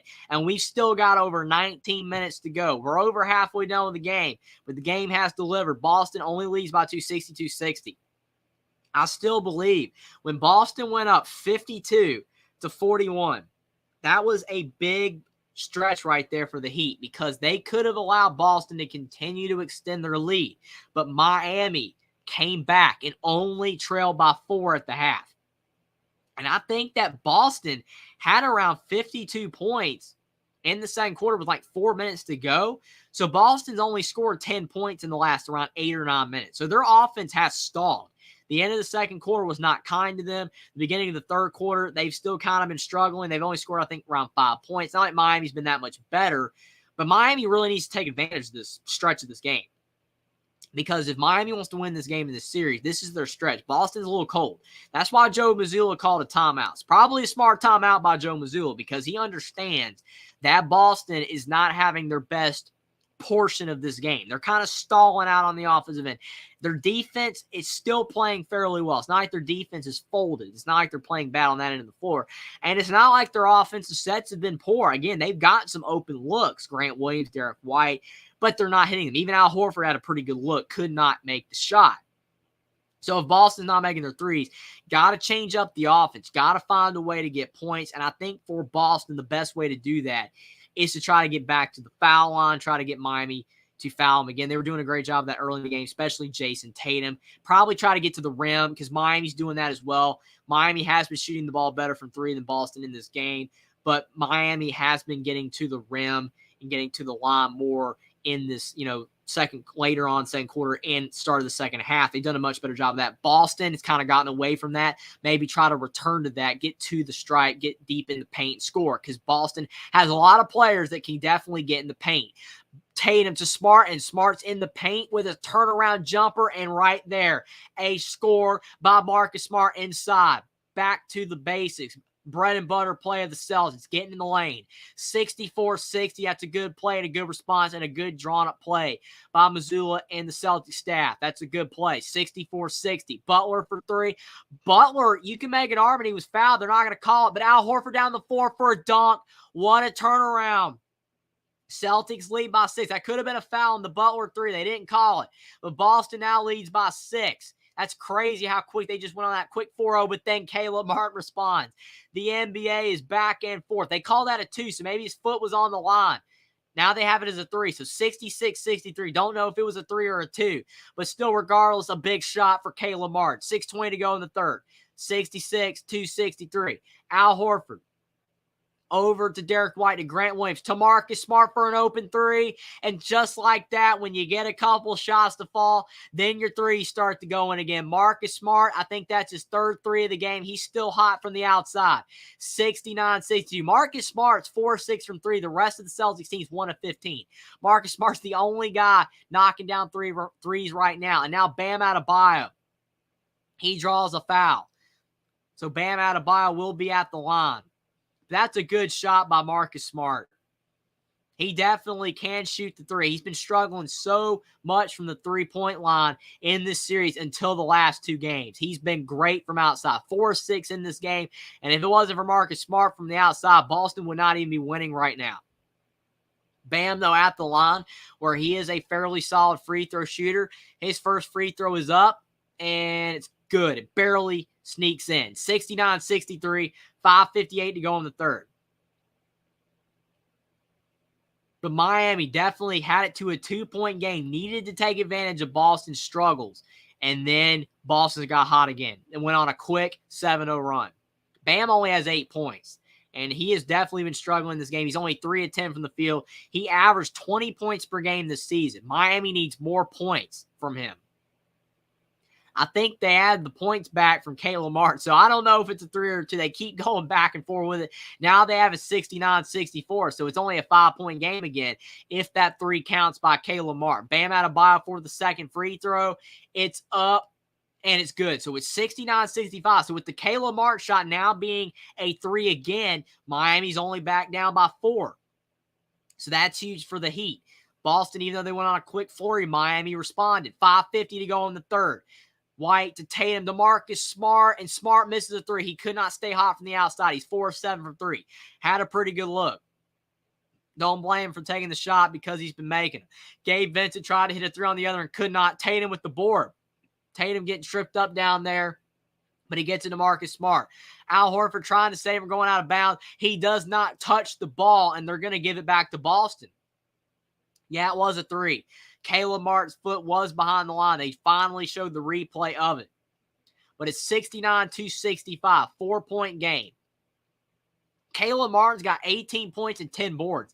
He's been huge for Miami in these playoff games. If it wasn't for him, Miami would not be leading the series right now or even being close in this game. He's been great. Unbelievable how well Caleb Martin's played. Tatum inbound to Grant Williams. Out to Derek White. 5:20 to go in the third. Jaylen Brown driving in the lane. Goes up strong. And again, Jaylen Brown's probably going to win that matchup 9 times out of 10. Scores over Caleb Martin. 71-65. 5:10 to go in the third. Gabe Vincent with the ball. Grant Williams on him. Robert Williams switches over on him. Now it's over to Caleb Martin. To Jimmy Buckets. Tatum on Butler. Butler into the lane. Kicks to Caleb Martin in the corner. And Caleb Martin can't hit the 3. Bam tries to get the rebound. And it goes off of Jaylen Brown. But what effort by both teams trying to go after the ball. And yeah, that was an open shot by Caleb Martin. Good pass by Butler. But Butler needs to take some shots. Jimmy Butler has not been scoring the ball. He's been not taking shots. And you can't score if you don't take shots. Max Strus for 3. His shot's off, but there might be a foul on the floor. I like Bam Adebayo and Grant Williams ran into each other. I don't know who the foul's on. I have no idea who the foul is on. It looks like it's Grant Williams and Bam running into each other. It has to be Grant Williams. You would think it's Grant Williams. Bam was just standing there. So 4:57 to go in the third quarter. And Grant Williams, he earned that foul. I mean, he ran right into Bam Adebayo. It's hard to knock Bam down. But, man, that was definitely a lot of contact. Refs are talking about it. I mean, I don't think it's a technical foul or anything, but I do think it's on Grant Williams. I mean, Bam Adebayo, unless they're saying Bam did an illegal screen. Unless it's Bam doing an illegal screen, but I have no idea. Grant barreled into him. This is interesting. It's always interesting when you have no idea what they're going to call. Still 4:57 to go in the third quarter. But that was a massive amount of contact between Grant Williams and Bam Adebayo. A lot of contact. Max Strus, I mean, he almost accidentally ran right into Grant Williams. This three wasn't even that far from going in, but it definitely will not count. But we'll have to see what the refs do decide to call. It is an official review. So I guess they're going to be reviewing whether it is a foul on Grant Williams or a foul on Bam Adebayo. I think it will be on Grant Williams, but we'll have to see. Jeff said that was not a foul on Tatum. Earlier in the game, I agree with you. Tatum did not foul there, in my opinion, but they called it nonetheless. But it looked like a clean block for sure. Did not look like there was enough body contact, but they called it nonetheless. Even Will says that was a soft call for sure. I agree. Now, Will says a hot take here, and I do not think you are wrong. Bam has been terrible on offense. I mean, for what Miami needs him to do, I agree with that 100%, because Miami has gotten consistently out of Bam Adebayo 20 points and around 8 to 10 boards a game in the regular season. And in this game right here, he's got 8 points. And we're already over halfway in the third quarter. So he's on pace for about 12 or 13 points, which is not ideal for Miami, especially in the fact that Boston is having a pretty solid game. They really need Bam to step up. And Bam has not really been, benefiting, Miami in other ways. He has not been beneficial to the offense in other ways without scoring. He hasn't been great on the glass. He hasn't been passing the ball at that high of a level. So it's not like, he's like Jokic, where if Jokic is struggling to score, he can pass to his teammates and get, some of Denver's other players open. Bam's not really that kind of guy. So Bam has to score. And when he's hitting that mid-range shot, it forces the Boston defense to have to respect him, and they have to guard him further out. And then that allows Jimmy Butler and some of the other guys to get those backdoor cuts to the rim, or, those straight line drives off pick and pops to get to the rim, get to the foul line. With Boston not really having to respect Bam as of this time in this game, it's kind of making the defense, sit back more, and it, congests the lane.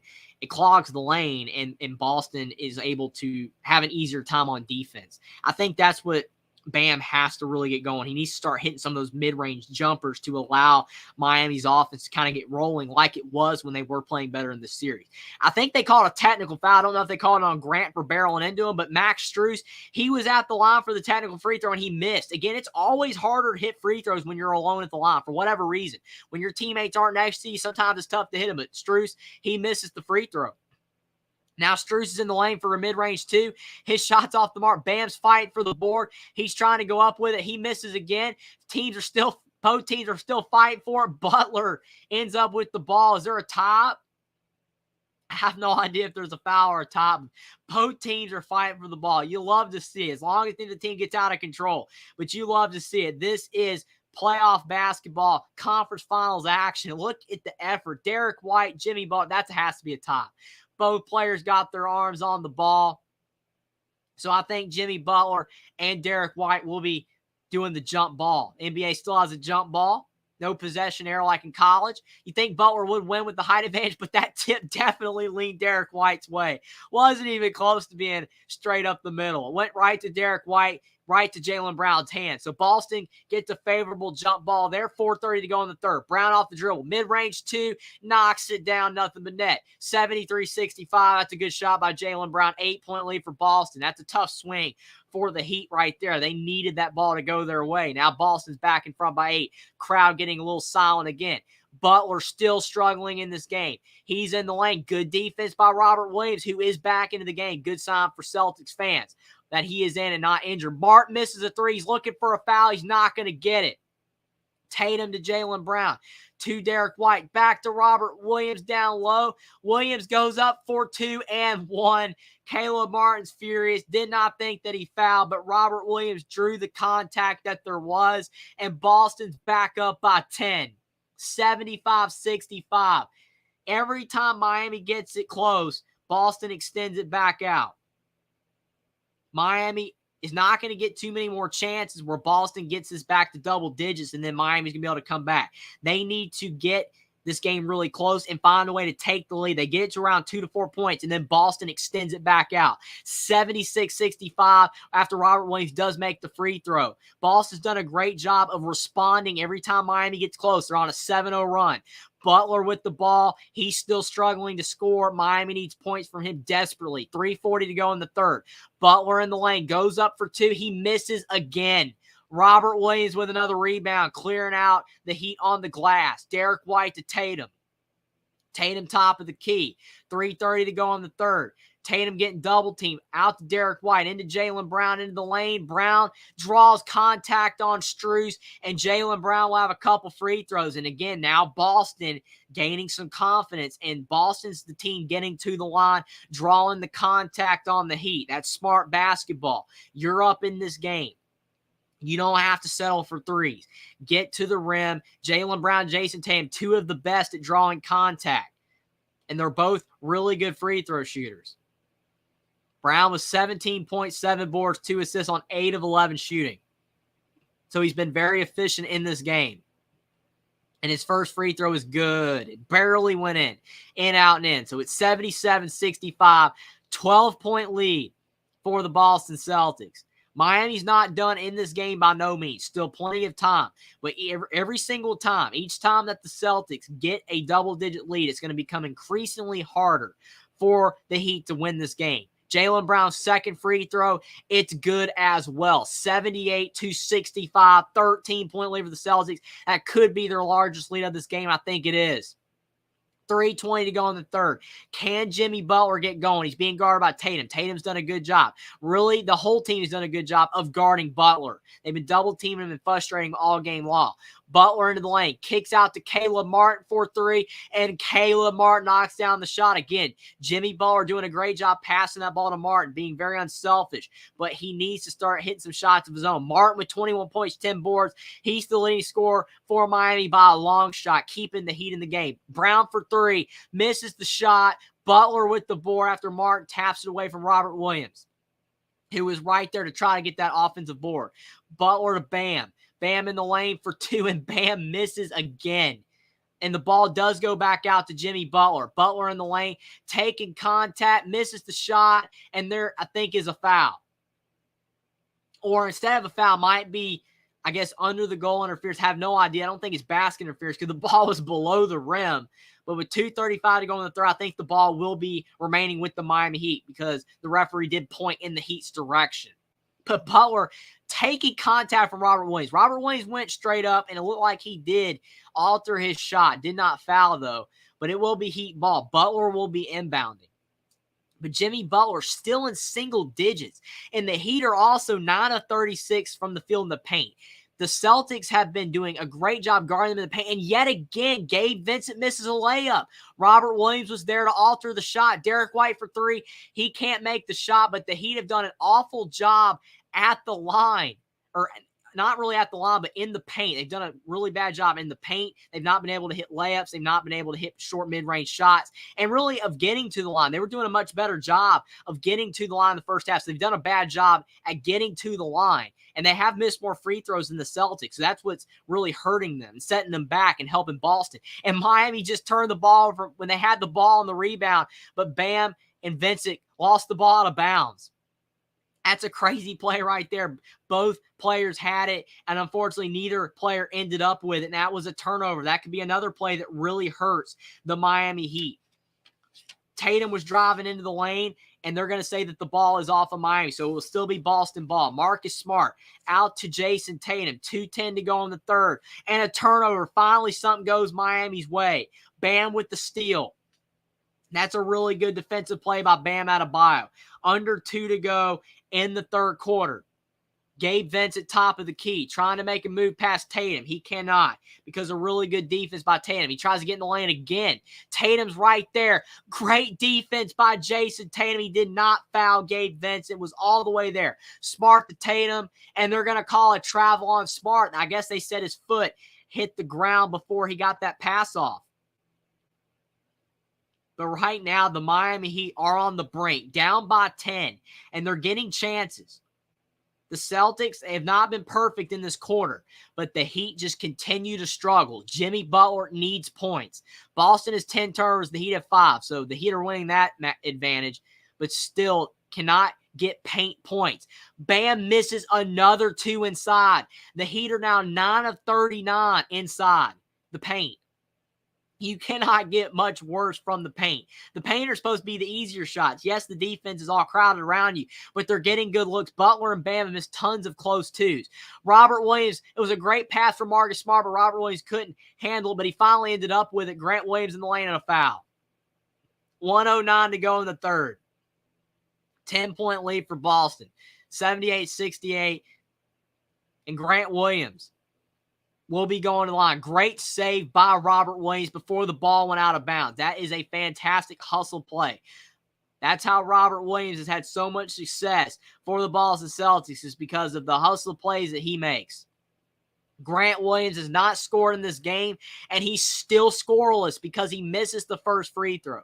Williams has done a good job on defense. He's been hustling as well, just like Robert Williams, but Grant Williams has not had the scoring impact that he's had in some of these other games for Boston. He has not scored yet in this game, and he's definitely a guy that can put up points. Jaylen Brown, he's going to the bench for a breather. Grant Williams does hit the second free throw, so it's 79-68. Boston leads by 11 again, just like what they led in the first half, 52-41. So it's basically been even for Boston and Miami since that point. Miami has made several runs, but they can't get any closer than that. Lowry for two. Big shot for Kyle Lowry. He's been silent in this game. That might be his first points. 79-70. 55 seconds left in the third quarter. Marcus Smart with the basketball. Celtics, not with a too comfortable lead, but they're up by 9 points. In pretty good shape, you would think, to maybe go to a game 7. Tatum with the ball, trying to drive on Martin. Tatum with a step back, too. He's hit tons of those in this game. He cannot make the shot. Vincent down the floor. And Kyle Lowry's fouled. So Kyle Lowry is fouled by the Boston Celtics as he was going down the floor. And I think that they are going to have 2 free throws because Boston is already in the bonus. Usually when you're at the end of quarters, you're in the bonus, because I think it's around 4 or 5 fouls before you're in the bonus. And that was definitely a foul by Robert Williams. Gotta love the effort, trying to steal that ball before it went to Lowry. But he was not going to end up with it there. Just a little too overzealous on that play. Lowry does hit the first free throw. And I think he did score before that last 2 because he has 4 points. Now he has 5 points. Lowry's definitely a guy that probably needs to step up a little bit more in this fourth quarter if he is going to continue to stay in the game, especially with Jimmy Butler's struggles, only being in single digits. Kyle Lowry, he's a veteran player. His second free throw is good, so he does his job at the line. He's up to 6 points now, 79-72. Boston up by 7, but they're by no means safe. Miami could still win this game in the series if they can have a great fourth quarter. Marcus Smart with the ball with a potential chance to help Boston get closer to up by double digits again before the end of the third. Kicks to Jaylen Brown. Brown in the lane. He loses the ball. Bam with the ball. Good steal by Vincent.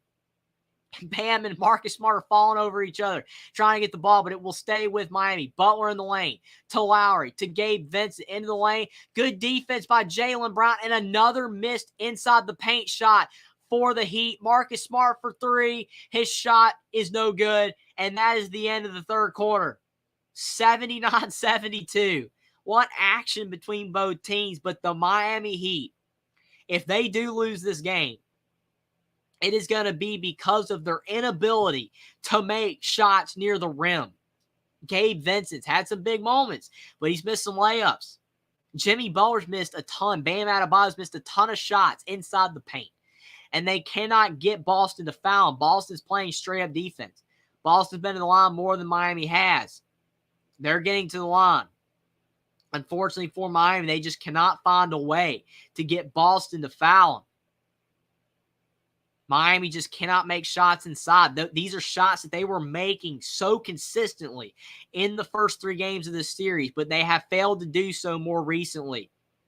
It's incredible. 79-72. Boston leads by 7. It's been a great game. But again, if Miami does lose, it's because they can't make the inside the paint shots. Jeff says Smart for 3. Yeah, Smart's been good for sure. He's been the only player for Boston that's been consistently hitting threes. He's kind of gone cold from 3 as well last few minutes, but still, he's done a good job from the 3-point line.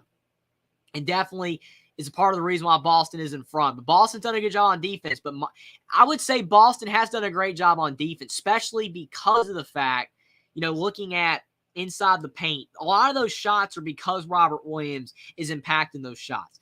Boston, it's not like they're not really defending and Miami's just missing these shots. They are playing great defense, but still Miami should be doing better than what they're doing inside the paint. 9 of 39 or 9 of 40 probably by now inside the paint. That is less than 20%. That is a terrible percentage. And again, Boston's doing a good job defending, but that is no excuse for why Miami's struggling that mightily from inside. Will says good free throws for Strus. I agree. He did miss that one free throw when it was on the technical foul. But besides that, he's been really great at the line. But definitely looking at, the Miami Heat, they're going to have to find a way to get to the line and make more free throws, or they might not be able to win this game. They've shot more threes than Boston, but their threes are starting to go cold as well. Boston defending well, and again, inside the paint has been their biggest issue. RC covers the WNBA and the NBA. This game is a dogfight. Only Talk Sports. I agree with you. It's been a great game. You love the high-scoring games where both teams are shooting lights out from three, but sometimes games like this where it's a little bit lower scoring, the defense is there, those games are fun to watch, and this has been a great game. Both teams scrapping for the ball, trying to get the ball before it goes out of bounds. It's been a lot of fun for sure. It's been a great game. Like you said, been a dog fight. The Gulch, thanks for stopping by. The Gulch, hello, folks, just joining you. I'm still outside working. Low-scoring game. Definitely, it has been a lower-scoring game. It's 79-72. The Celtics lead over Miami. Both teams playing great defense, which I think is part of the reason why it's been a low-scoring game. But Miami's inability to make shots inside the paint is why they are struggling for sure. And for Boston, it's the inverse. Their inability, besides Marcus Smart, to make threes has been a big reason why they're struggling. Boston won the last two games because they were hitting threes. But in this game, Boston's struggling from the outside. Miami's struggling inside the arc, and Boston's struggling outside the arc. It's crazy, but really appreciate you for stopping by. The Gold. It's been a great game, a great defensive game. Will says, I want Jimmy to take more shots. He needs to get hot. I agree with you, Will. That's a great assessment. If Jimmy Butler does not get going, the chances of Miami winning this game are pretty low. Jimmy Butler's not had a great game, but thankfully for him, his teammates have definitely helped him out, and that's why they're winning. But can Miami find a way in the fourth? Can Jimmy Butler get going? It's going to be really interesting, but I agree with you, Will. Butler needs to be assertive and try to find a way to get some shots to fall. Butler to Bam. Bam's been struggling as well. Duncan Robinson is now into the game. Back to Bam out of bio, down low, and Bam finally scores inside the paint. 79-74, big shot for the Heat. 11:30 to go in the fourth. The crowd is trying to get back into it. Marcus Smart over to Derek White. Celtics lead by 5. 11:20 to go in the fourth. Derek White to Grant Williams. Back to Derek White. Duncan Robinson. Derek White pulls for 3. He misses. Probably should have went off the dribble with that one. Horford to Smart for 3. Misses. That was a good offensive rebound by Horford, though. Didn't give up on the play, but Smart has fallen cold as well from 3. Boston is struggling to shoot from 3. Lowry into the lane. Lowry trying to spin by Grant Williams. Lowry to Duncan Robinson. That's a great play by Kyle Lowry. And a great pass to Robinson. 79-76. And just like that, it's a three-point game. Miami's not done. 10:40 to go in the fourth. The crowd is really getting engaged. This has been the most game pressure Boston has had in a while. 10:35 to go in the fourth. Jaylen Brown. Duncan Robinson guarding him. Over to Derek White inside. Lowry trying to steal it. Martin gets the ball, and they're going to call, I think, a foul on the floor. So it looked like potentially Miami was a little overzealous. Cannot blame them, though. They were playing great defense. But it looks like they're going to get a foul on them. But Lowry was stuck down low. Great defense by Grant Williams, and then he flipped that ball to Duncan Robinson. That was a great pass. Yeah, I think that's a foul on Lowry. I think that was a foul. Derek White outside for 3, and Miami made a mistake. They left Derek White alone, and he made him pay. 82-76, first 3 for Boston in a long time. Bam with the ball, Miami down by 6. 10:15 to go in the fourth. Dribble trying to get by Jaylen Brown. Lowry trying to cross over on Jaylen Brown. Lowry driving still to the rim. He's stuck, but gets it over to Brown. How did he get that shot to fall? Jaylen Brown's got 4 or 5 inches on Kyle Lowry, but Lowry got it to go. That's a good play by Lowry. 82-78. We've seen a plethora of good plays in the last couple minutes by both teams. 9:50 to go in the fourth. Jaylen Brown. Duncan Robinson on. Back to Derek White, and there's a foul. That was not too much of a foul, but definitely Kyle Lowry was kind of in his face, and they're going to call a foul on the Miami Heat. So it's 82-78. 4-point lead for Boston. Still a really close game. It's anybody's game. But that last play by Kyle Lowry was a great play, somehow getting that shot over the taller Jaylen Brown. Boston inbound. Tatum to Marcus Smart on the right block. Inside to Derek White. In the corner, Al Horford. To Jaylen Brown for three. Jaylen Brown misses the shot before the shot clock expires. Bam with the board. 9:30 to go in the fourth quarter.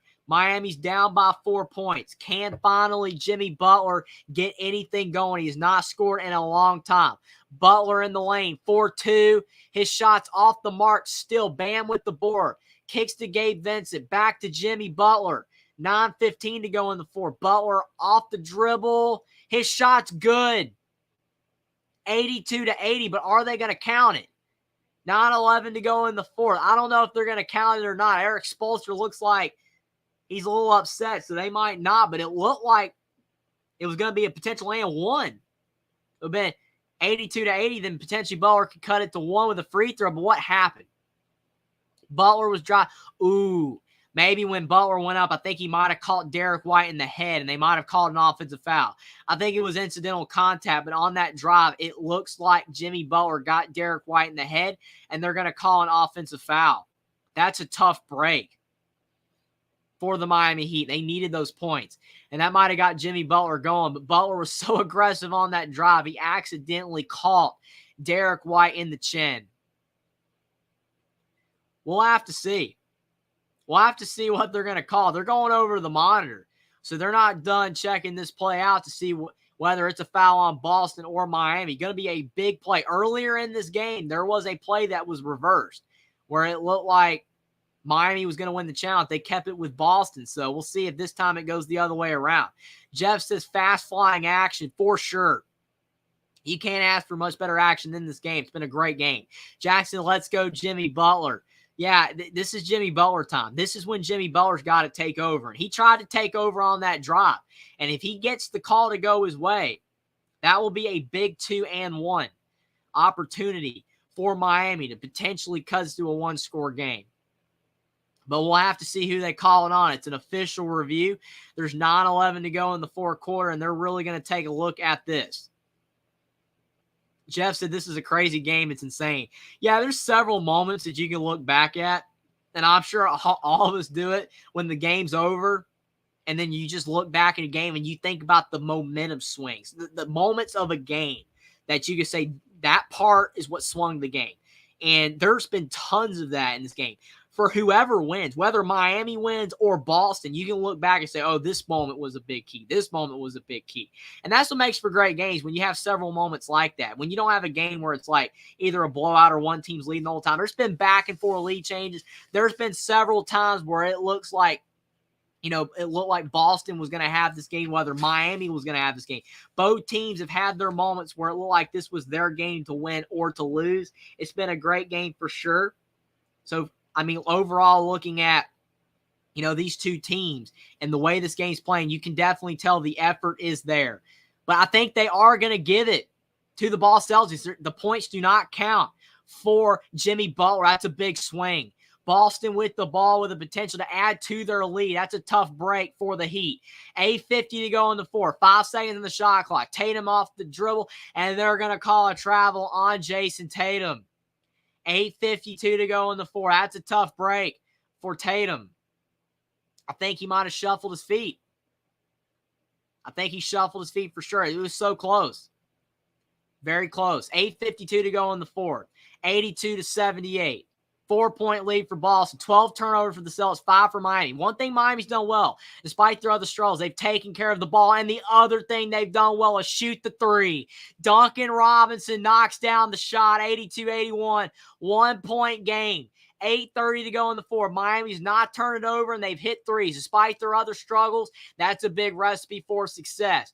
Al Horford over to Jaylen Brown. This is the most game pressure Boston has had in a long time.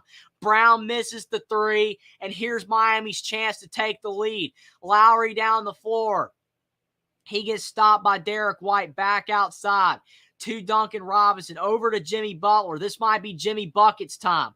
Butler off the drill, back to Robinson. Robinson into the lane, all the way to the rim. He misses. Butler with the offensive rebound and put back. 83-82. Miami's in front. 7:50 to go in the fourth quarter. Unbelievable shot by Jimmy Butler. What a putback. How did he get that to go? He was being surrounded by two players. He somehow was able to get that missed shot by Duncan Robinson to go. 83-82. They're showing the replays. I have no idea how he got this to go. And plus Duncan Robinson's three, that was a deep shot. That was a 30-plus foot three. Duncan Robinson, he's got deep range. That offensive putback by Butler was a sick offensive rebound and putback. That was a great play. 83-82. Boston still has the ball. I think they called a foul on Miami on the previous possession, so Boston still had the ball. No free throws. But this time, Jaylen Brown drives in the lane, gets fouled. So that's smart by Jaylen Brown. Settle the building down. Try to get the Miami fans back in their seats. Jaylen Brown gets the line, maybe make some free throws. Probably a really smart play by Jaylen Brown. You got to be able to get back to the basics. But that was a fantastic putback by Jimmy Butler. 7:37 to go in the fourth, 83-82. Will says, I feel like the Celtics are going to win for sure. Heat look lifeless. Definitely, you wrote that a while ago, but now the Heat are back in it. But I definitely agree with you. It looked like earlier in the game that the Celtics had it. It looked like the Celtics were definitely going to win this game, but then Miami's come back. So I don't think there's a foul on that play. I don't think there's a foul. I think they're reviewing it for a goaltend, actually. 7:37 to go in the fourth. They're looking to see if Bam Adebayo did a goaltend on that play. I don't think that it was, though. But I think there still is a foul. I think Jaylen Brown might be at the line. There's so much stuff going on right now. You've got potential goaltends. You've got free throws. It's insane. 7:37 to go in the fourth. Jaylen Brown's in the line for a technical free throw. I think there might be a technical free throw as well. I have no idea what happened there, but he hits the first. There is so much to unravel here. This is crazy. Jeff says, wow, way to go, Robert Williams. What a play. Yeah, Robert Williams, he stepped up as well. He's been huge, doing the little things that Robert Williams normally does. Getting putbacks, just playing really hard on both glasses, offensive and defensive. Yeah, they called a technical foul on Bam. I don't know if he was talking to the referee. Maybe he was. I have no idea, but he got a technical foul. And I think they did count the bucket too.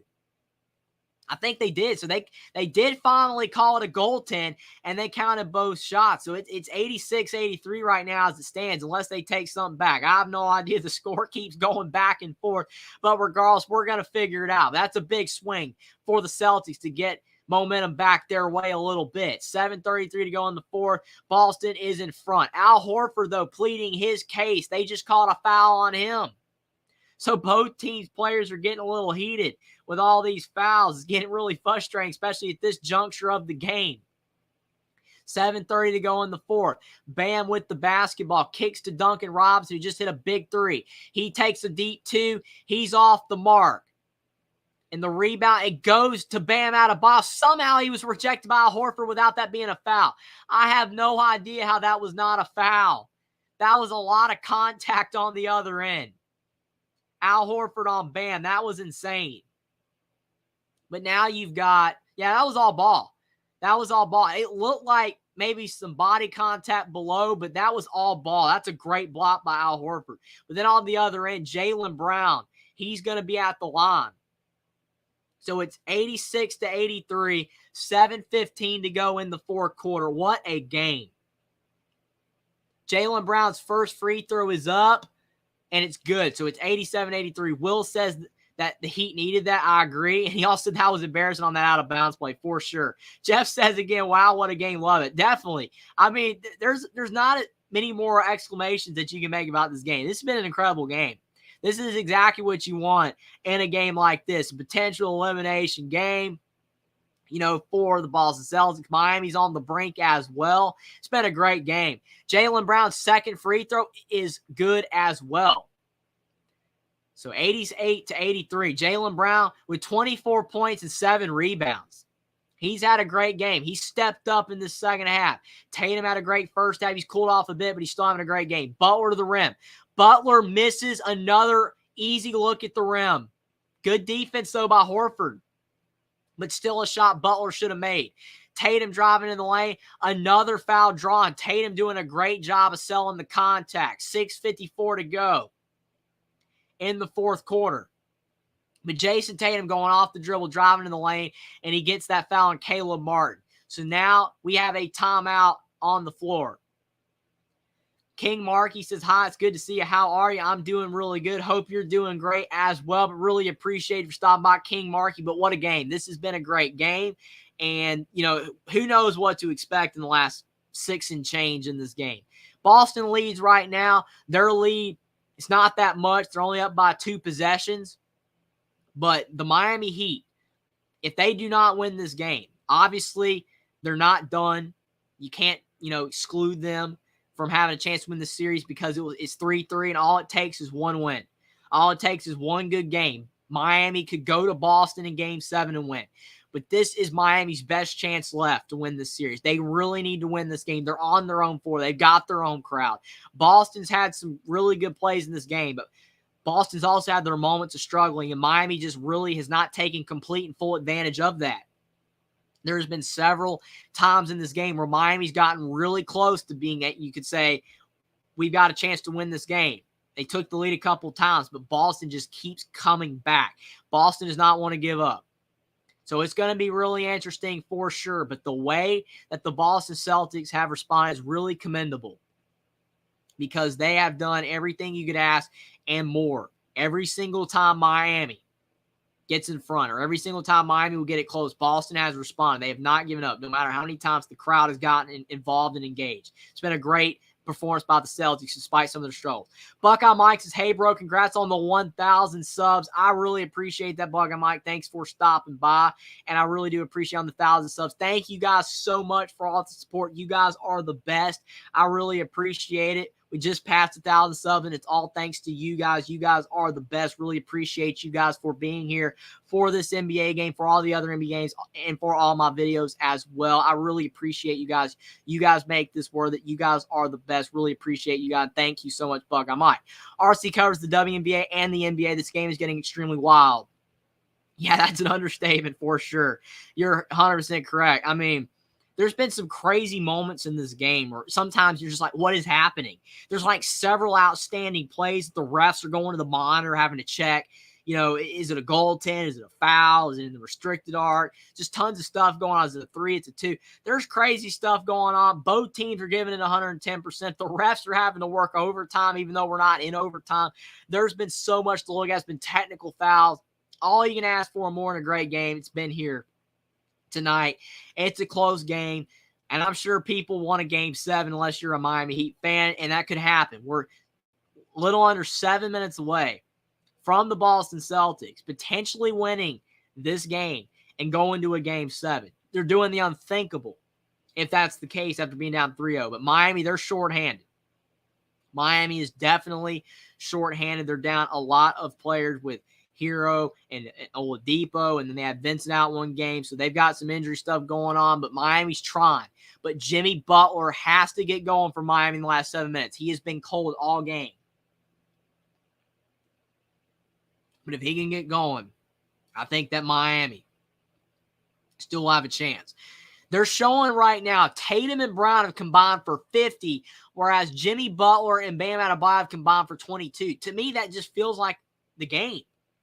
Even though that is like a 30-point difference, and because Miami's gotten so much production from their other players, that's why they're not down by that much. But Tatum and Brown have 50 combined points, and for Miami, Jimmy Butler, Bam Adebayo have 22 points. The 2 stars for the Heat have just not been there when you needed them. Butler's done some nice things, and Bam stepped up a little bit lately, but their role players have been getting it done. And Tatum just hit these 2 free throws. That makes it 52 points combined for Tatum and Brown. 8-0 run for Boston in the last 50 seconds. That shows you how quickly Boston can score. 90-83. Miami down 7. They need points. They need to get their crowd back engaged. Duncan Robinson in the lane. 2 Bam. Back to Duncan Robinson. 2 Kyle Lowry. Back to Robinson for 3, and Robinson with 1 second on the shot clock knocks it down. The Heat, they desperately needed that shot, and Duncan Robinson's coming up big when they need him to. 90-86, 6:15 to go in the fourth.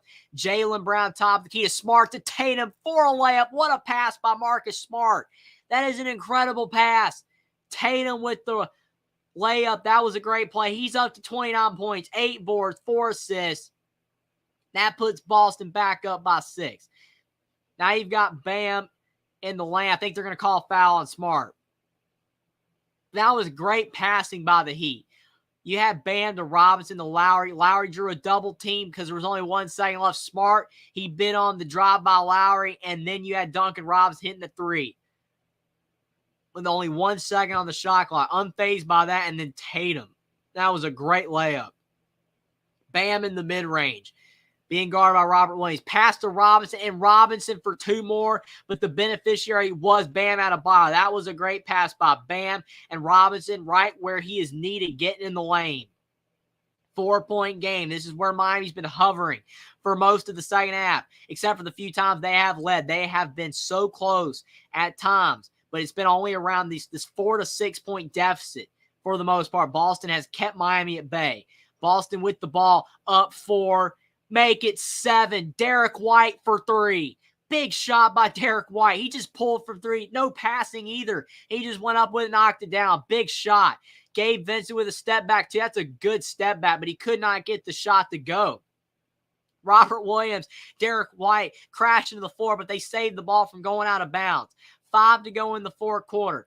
Tatum top of the key being guarded by Bam. You would think that's a matchup advantage for Tatum. Over to Marcus Smart off the dribble. Driving on Robinson. Smart.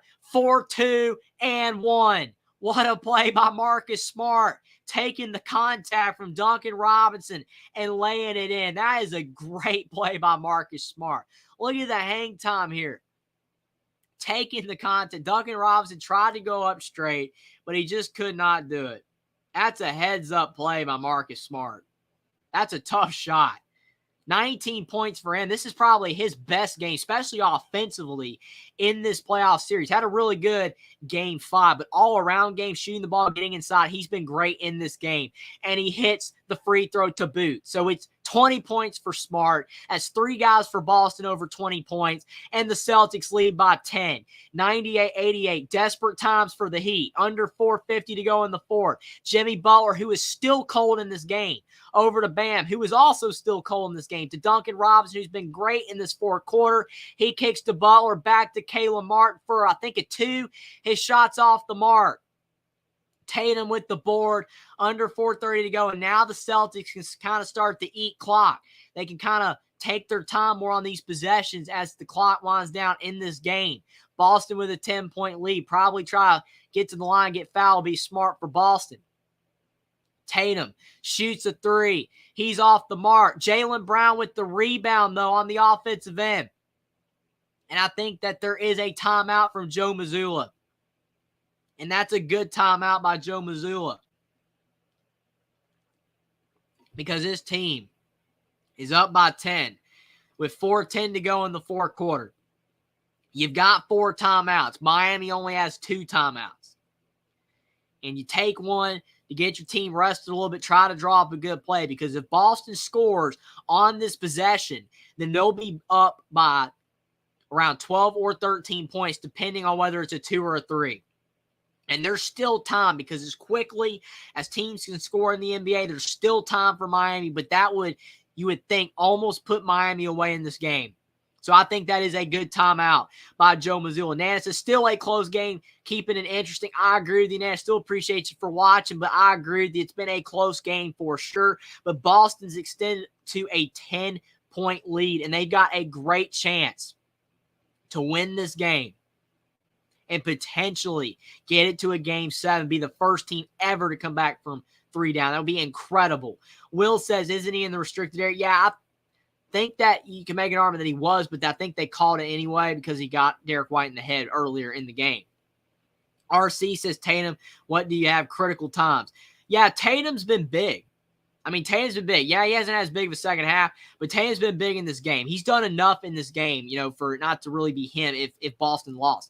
But he's gotten contributions from Jaylen Brown. He's gotten contributions from Marcus Smart. Marcus Smart's performance in this game has been huge because he's really the only player that's been consistently able to make an outside shot in this game. And he's been good inside, and his defense has been there. Marcus Smart's one of those players that, yes, he plays good defense every game, but when his offense is doing well, he just has extra juice on the defensive end. He plays even harder on the defensive end. Robert Williams, he's gotten into the action. He's been doing a great job on the defensive end. And that's why Boston's winning this game, because Robert Williams and Al Horford, their interior defense has been ridiculously good because Miami is shooting poorly from the paint. The paint is supposed to be your most high percentage of shots, and Miami cannot make shots inside the arc. They cannot make shots inside the paint, and that's because Boston's doing a great job on defense. I don't know if Miami's been rattled at all, but by the defense or because of the pressure of this game, you still feel like Boston would have more pressure because it's their elimination game, but Miami knows they have to win as well. But Miami's missed so many chippies, and then part of it's just due to an outstretched hand, just Boston making the shot a little bit harder. Just that extra effort that you provide goes a long way and making it more difficult on the other team to score. If Boston was just allowing Miami to get those points, Miami probably be winning this game. They've had a lot of close looks, but Boston has just done so much on the defensive end. And even when they fouled, even when they have fouled to prevent a score, Miami has not hit all their free throws. So it's crazy. Jeff says it's going to come down to the wire. I agree. Jeff said, what a block by Big Al. Yes, Al Horford, that was a great block. But if Boston wins this game, it's going to be because they had a great trio in this game of Marcus Smart, Tatum, and Brown all scoring, and then the fact that their interior defense was so stellar. They did a great job boxing out. They did a great job on the glass, and they prevented Miami from getting easy looks inside.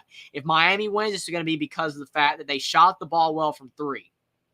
They did shoot the ball well from three, and they didn't turn it over a lot. Boston has turned it over more than Miami. So the turnovers and the three-point shooting for Miami have been key. And for Boston, the interior defense and the trio of scorers. But right now, it's trending toward a Boston win. But there's still time. Over 4 to go in the game. Derek White to inbound for Boston. Kicks to Tatum. 10 seconds on the shot clock.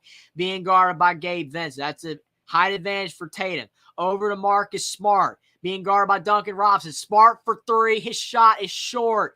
An air ball there. Good defense by the Miami Heat on that desperation heat for Marcus Smart. Bam in the lane.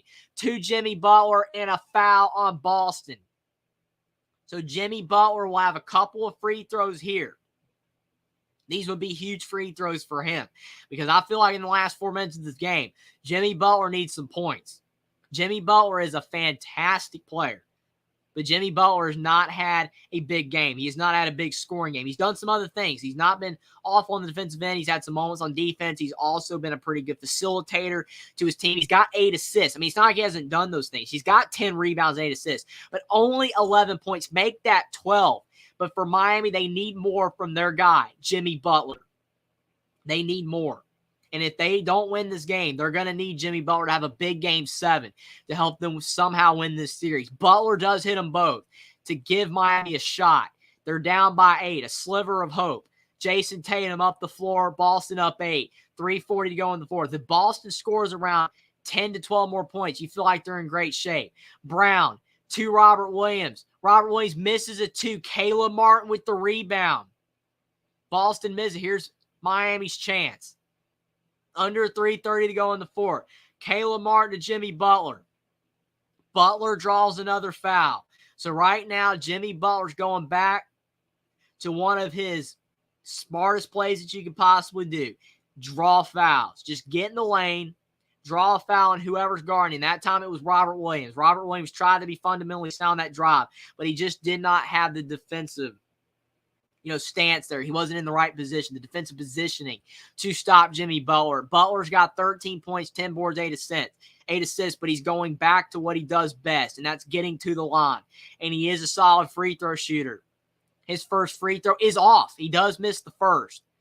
That's big. Butler's missed a couple free throws. I don't know how many free throws either team has shot, but I do know that Miami has missed more free throws than Boston. That's huge. You got to make your free throws. But for Jimmy Butler, I think going back to the well, getting to the foul stripe is smart for him, especially with his off-shooting night. He does hit the second. So it's 98 to 91. 3:25 to go in the fourth. Boston's up by 7, but they're by no means safe. Boston needs some more points to finally put Miami away.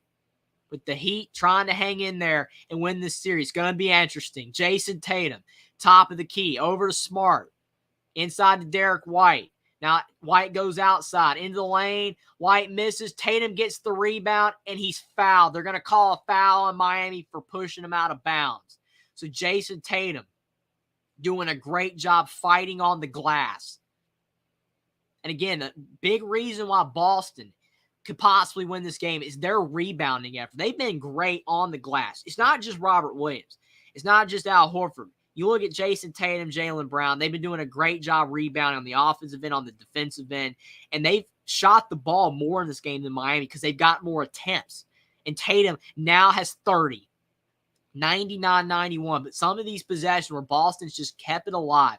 Derek White misses, and then you've got Jason Tatum fighting for that rebound. That's a winning play right there. You look back on this game, and these are winning plays that Boston is making. Tatum, second free throw is good. 100-91. 9-point game. 3 to go in the fourth quarter. It's now or never for the Heat. Gabe Vincent with the basketball being guarded by Marcus Smart, one of the best perimeter defenders in the NBA. On-ball defenders. Vincent trying to get by Horford now that he's switched on to. He's got the speed advantage on him. Gabe Vincent inside all the way to the rim. He had the speed advantage on Horford. He took advantage of it. That's a good play by Gabe Vincent. 100-93. 2:35 to go in the fourth. We're getting down to the end. It's getting down to crunch time. And Miami's done a better job in this quarter from the field. They're 8 of 15 from the field. Boston's 5 of 13. So Miami's giving themselves a shot.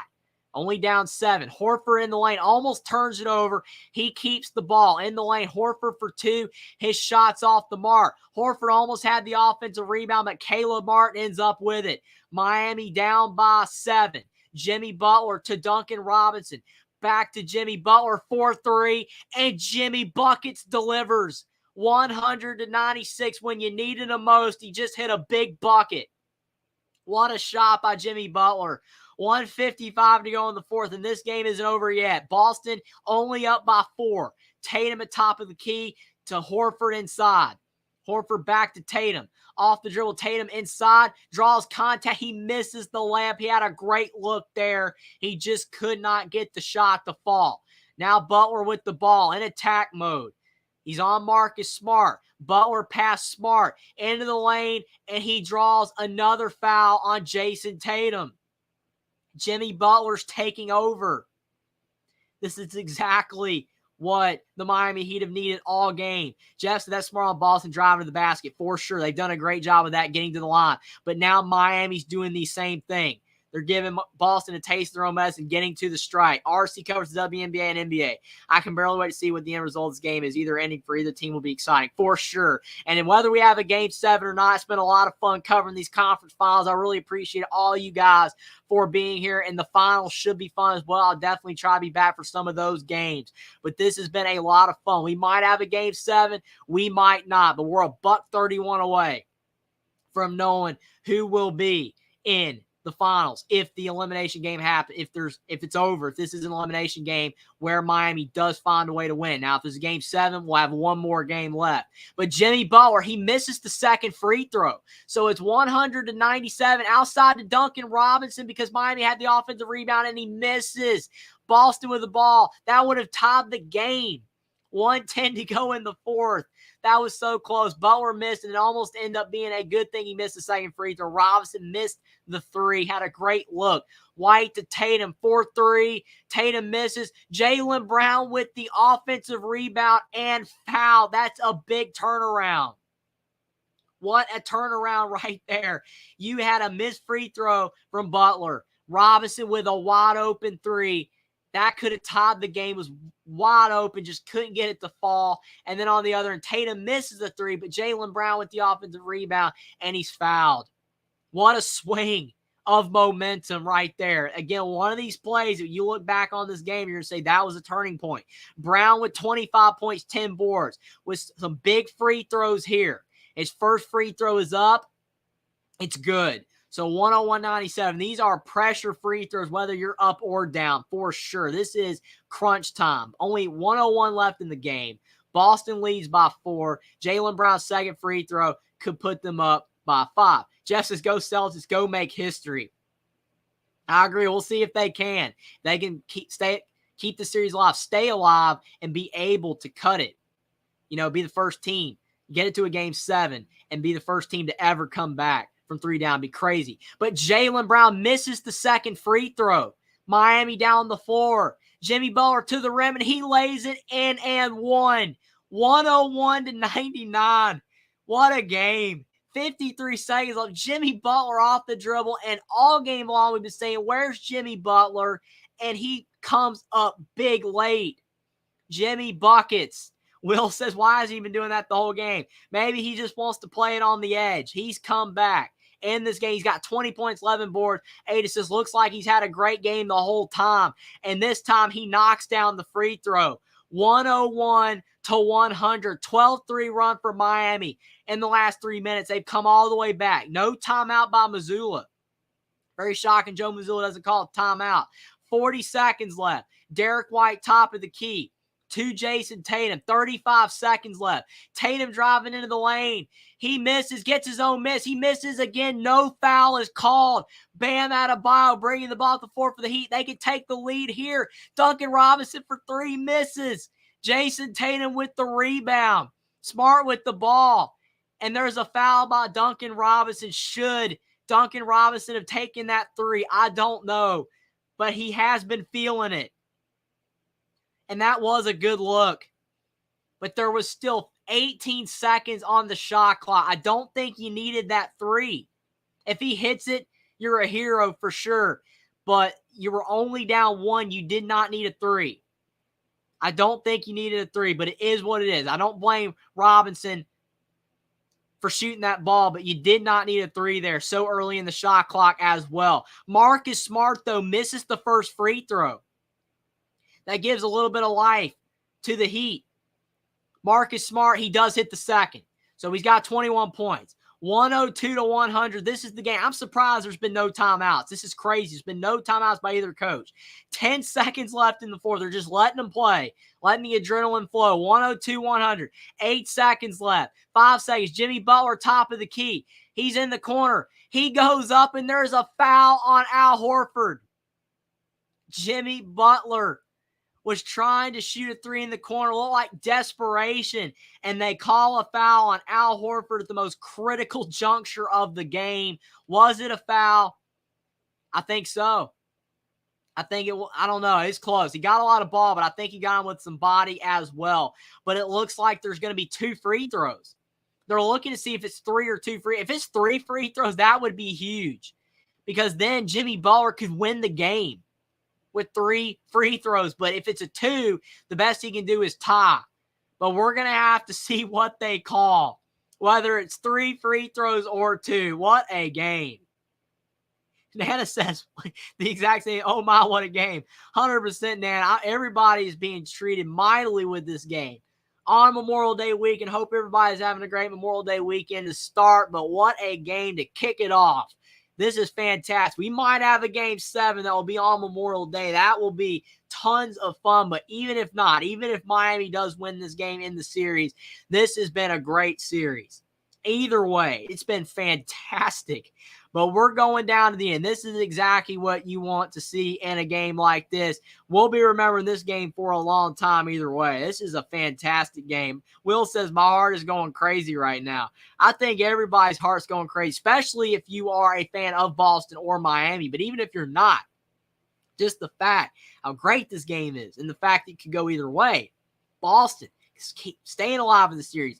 Forcing it to game 7 after being down 3-0 will be insane. Or Miami getting it done, winning the series outright 4-2. Was it a foul on a 3 or 2? Butler's feet are behind the line. If they call it on the shot, if they count that as a shot, then that will be 3 free throws for Jimmy Butler. If they're going to say that it's not on a shot, then it will be 2 free throws. Was that a shot by Jimmy Butler? I don't know if you can legitimately call that a shot. I think that you can say it's on the floor. But if they do call that a shot, then it will be 3 free throws for Jimmy Butler, and he could potentially win the game right here. But I do think that it should be 2 free throws. Jeff says this is insane. What a game to remember. This has been great. I really appreciate you guys for all being here. We've all been treated to a fantastic game, and it's all coming down to this. There's only around 2 to 3 seconds left in this game. And Jimmy Butler, whether he has 2 or 3 free throws, he's at the line. Can he knock these down for the Miami Heat to stay alive in this series? To keep, or to, potentially keep the series alive, if they win, they can potentially win the series and end, or will Boston stay alive in this series if Jimmy Butler misses? Because if it's 3 free throws, Miami ends the series, and Boston won't be able to stay alive. Miami won't be keeping it alive. Miami will be ending it. Butler hits the first 2. He hit the first free throw, and he hits the second free throw. And I think he does have one more. So it is 3 free throws. They're going to say it was on a 3. I don't know. That's crazy. I have no idea. Was that on a 3? I don't know. I mean, his feet were behind the line, but was that a shot? I don't know. But they're calling it 3 free throws. Miami could put Boston away. Forget keeping the series alive. Miami could put Boston away. Butler hits them all. 103-102. Unbelievable. Miami's in front after this whole time they were down. Jimmy Butler, out of nowhere. Jimmy Buckets came back for Miami out of nowhere. Unbelievable. Wow. Miami could have kept this series alive by Butler missing these free throws and Boston getting this to a game 7. But Miami might have just ended it all for the Celtics. There's 2 seconds left. 103-102. RC said this is crazy. 100%. This is nuts, says Jeff. The Colts said we need a Larry Bird moment. Somebody's got to hit a big shot. But the Miami Heat lead by 1 after they were down this whole game. Outside of a couple moments. Jimmy Butler in the 4th quarter. It started with some drives, getting to the line. Then he made some big shots, and then he hit the 3 big free throws. Al Horford made the mistake to foul, and they called it on a 3. They said it was a shot. Unbelievable. Boston has no timeouts. Miami's won. Trey Starks and Joe Mazzulla fired. Come out in West Virginia. This is crazy. All the good code getting fired because of the playoffs started. Who knows what will happen? That would be crazy for sure. Who knows what will happen? I don't know if Joe Mazzulla will be fired. This is crazy. Buckeye Mike says Miami does it, baby. Who knows? Who knows? Miami could do it. Mike, they definitely could do it. 3 seconds left. 103-102. Miami is up by 1 after they've done the unthinkable and come back in this game. Can Boston, do they have any magic in them? Derek White out of bounds to inbound the ball to Marcus Smart with a shot. Smart misses, and somehow Boston tipped it in. Does that count? Does that count by Derek White? If that counts, Boston wins the game. Unbelievable. Did he get it off or not? I have no idea. They're calling it final, but I don't know. Let's see. 0.2, 0.1. It's out of his hand. Boston wins the game. Oh, that's unbelievable. Boston wins the game. I cannot believe this. It counts. It has to count. It was out of his hand. 104-103. Boston Celtics. RC said Jimmy Butler's attorney, red eyes and all. Yeah, he was fantastic. Those 3 free throws were great. He did his part. Jackson Life, we're going to see his being made for the Heat, and obviously saying number 8 to make the NBA Finals. Well, that was a minute ago, Jackson. That was definitely a minute ago. It's not the case. Wilson, did he get it off? He did. Derek White saved the day. Jackson said, please tell me I didn't type prematurely. Oh, well, I typed prematurely. Unfortunately, Jackson, what a game. What a game. The Gold says, ha ha. Hey, for Boston Celtics fans, this is one of the most memorable shots ever right here. Marcus Smart, his shot was there, in and out, and then Derek White with 0.1 tapped it in and wins the game. We're going to game 7. We're going to have a game 7 on Memorial Day, and I don't know if it will be as good as this. But whoever wins, whether it's Boston or Miami, we're going to be seeing history made. Boston could be the first team to ever come back from 3 down and win, or Miami could be the second AC to ever get it done. But it's looking increasingly possible and likely that Boston's going to get it done. That is insane. The Boston Celtics somehow won the game. Jeff said Boston win, baby. Oh, yeah, go Celtics. Buckeye Mike. Well, I'll hang when I can with the final, but I don't think I'm watching this year. Yeah, it doesn't matter, man. This has been fantastic. This has been great. This has been fantastic. What a game. Jackson, oh, man, looks like history made either way on Monday night. Yeah, it definitely will, Jackson. You're 100% correct. Go Tigers, Edward. I know you're happy. Let's go back to Boston, baby. Game 7. Unbelievable. Derek White just made the shot of his life. 4th team in NBA history to force Game 7 after trailing Series 0-3. The 1951 Knicks, the 1994 Nuggets, and the 2003 Blazers. And not one of those teams has ever won Game 7 after being down 3-0. Can Boston be the first? Nana says, how about those Celtics? I agree, Nana. What a game. What a game. This one will go down in the record books for a long time. This was a fantastic game. I really appreciate you for watching, Nana. Really do. This was a fantastic game. Mike said the two famous words of basketball, Game 7. You can't beat Game 7, especially this one. This series, Game 7, all the stakes are higher than ever. Being down 3-0, Boston's come all the way back. It looked like Miami had in the back. I feel bad for Jimmy Butler because he thought, he said one more stop. He thought he had it. And the crazy thing about it is there was originally 2.1 seconds left in this game, but they added 0.9 seconds left. 3 seconds. That time wasn't added. Derek White's shot wouldn't have counted. So that shows you every 10th of a second matters in a ball game.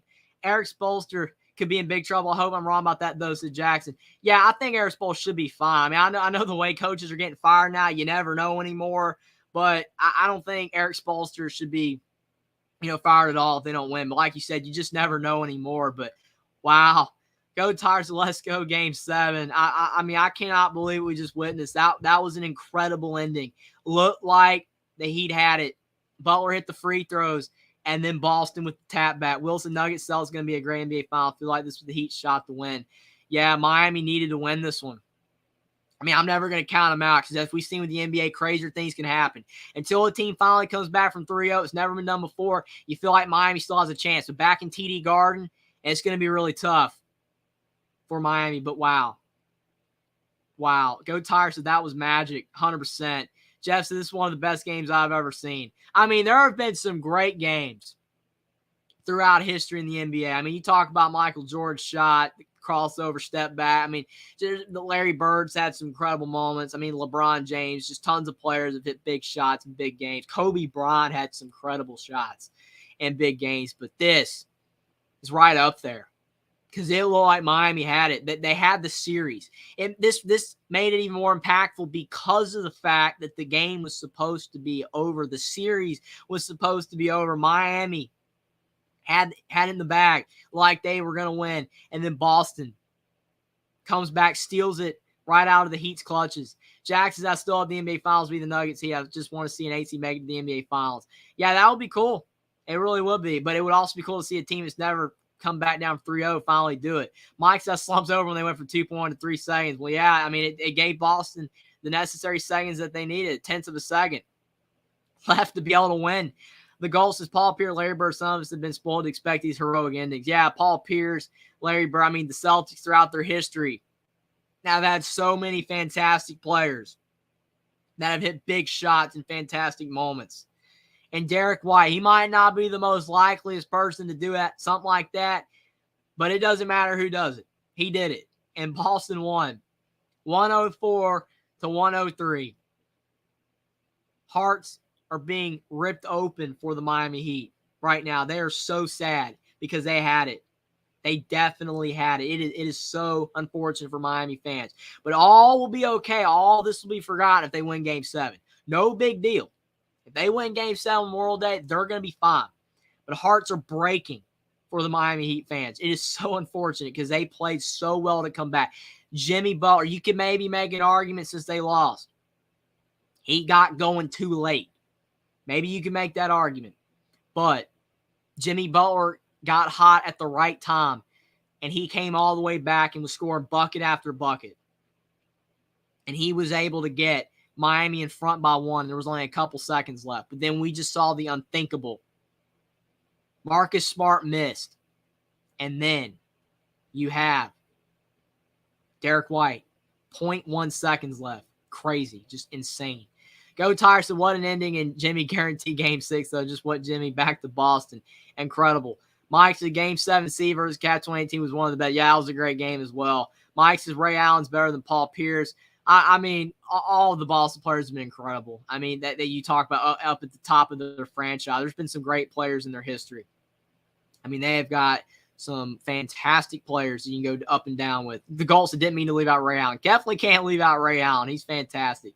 Mike says, I went 0-2 in the playoffs. Vegas lost to the Stars too, for sure. All good, just saying. I mean, yeah, I mean, the playoffs are at their best when they're unpredictable, I would say. The playoffs are at their best when you have no idea who's going to win. I mean, when you see stuff like this, the unthinkable, something you've never seen before, or, something you haven't seen in a long time, a new type of win like this, in a circumstance like this. Miami had the series. Boston's coming back down for 3-0 to get it to 3-3. Just new stuff. It's crazy. Unless you're a fan of the team that lost in the heartbreaking fashion, it's tough. But, I mean, this was a great game. The Gold says Paul Pierce nearly lost basketball career. Brandon Marvin, that's why I go to him. He almost lost it all. Yeah, Paul Pierce, I mean, he was a great player. And he had some unfortunate circumstances. But he was a fantastic player who thankfully got to play. And he had a great impact and legacy on the Boston Celtics franchise. But now the Boston Celtics can rewrite history. They could rewrite history in Game 7. And if they can win, they'll be the first team to ever come back from 3 down. They could do it. They could absolutely do it. Jackson says, I wonder if Doc Rivers on the Heat staff feels like Charlie Brown's throwing a pitch. That's fun. That's a good one. I mean, you can't blame Miami. I mean, stuff happens. You had the game, and then that happens. It's crazy. I mean, that's funny, though. Go Tigers to the truth. Boston basketball, period, says Edward. Edwards and he is Jackson. They hire him as an off-ramp to help prepare for the Celtics. That's a good one. You guys are hilarious. But I really do appreciate you guys for being here. Jack says, no wonder they're losing. I definitely think that it's a joke for sure. But, I mean, hey, it's definitely funny. That's a good one. But I really do appreciate you guys for being here. This was a fantastic game. And, I mean, this is one we're going to be remembering for a long time. This was a high-flying game all the way down to the wire. It went back and forth. There were lead changes.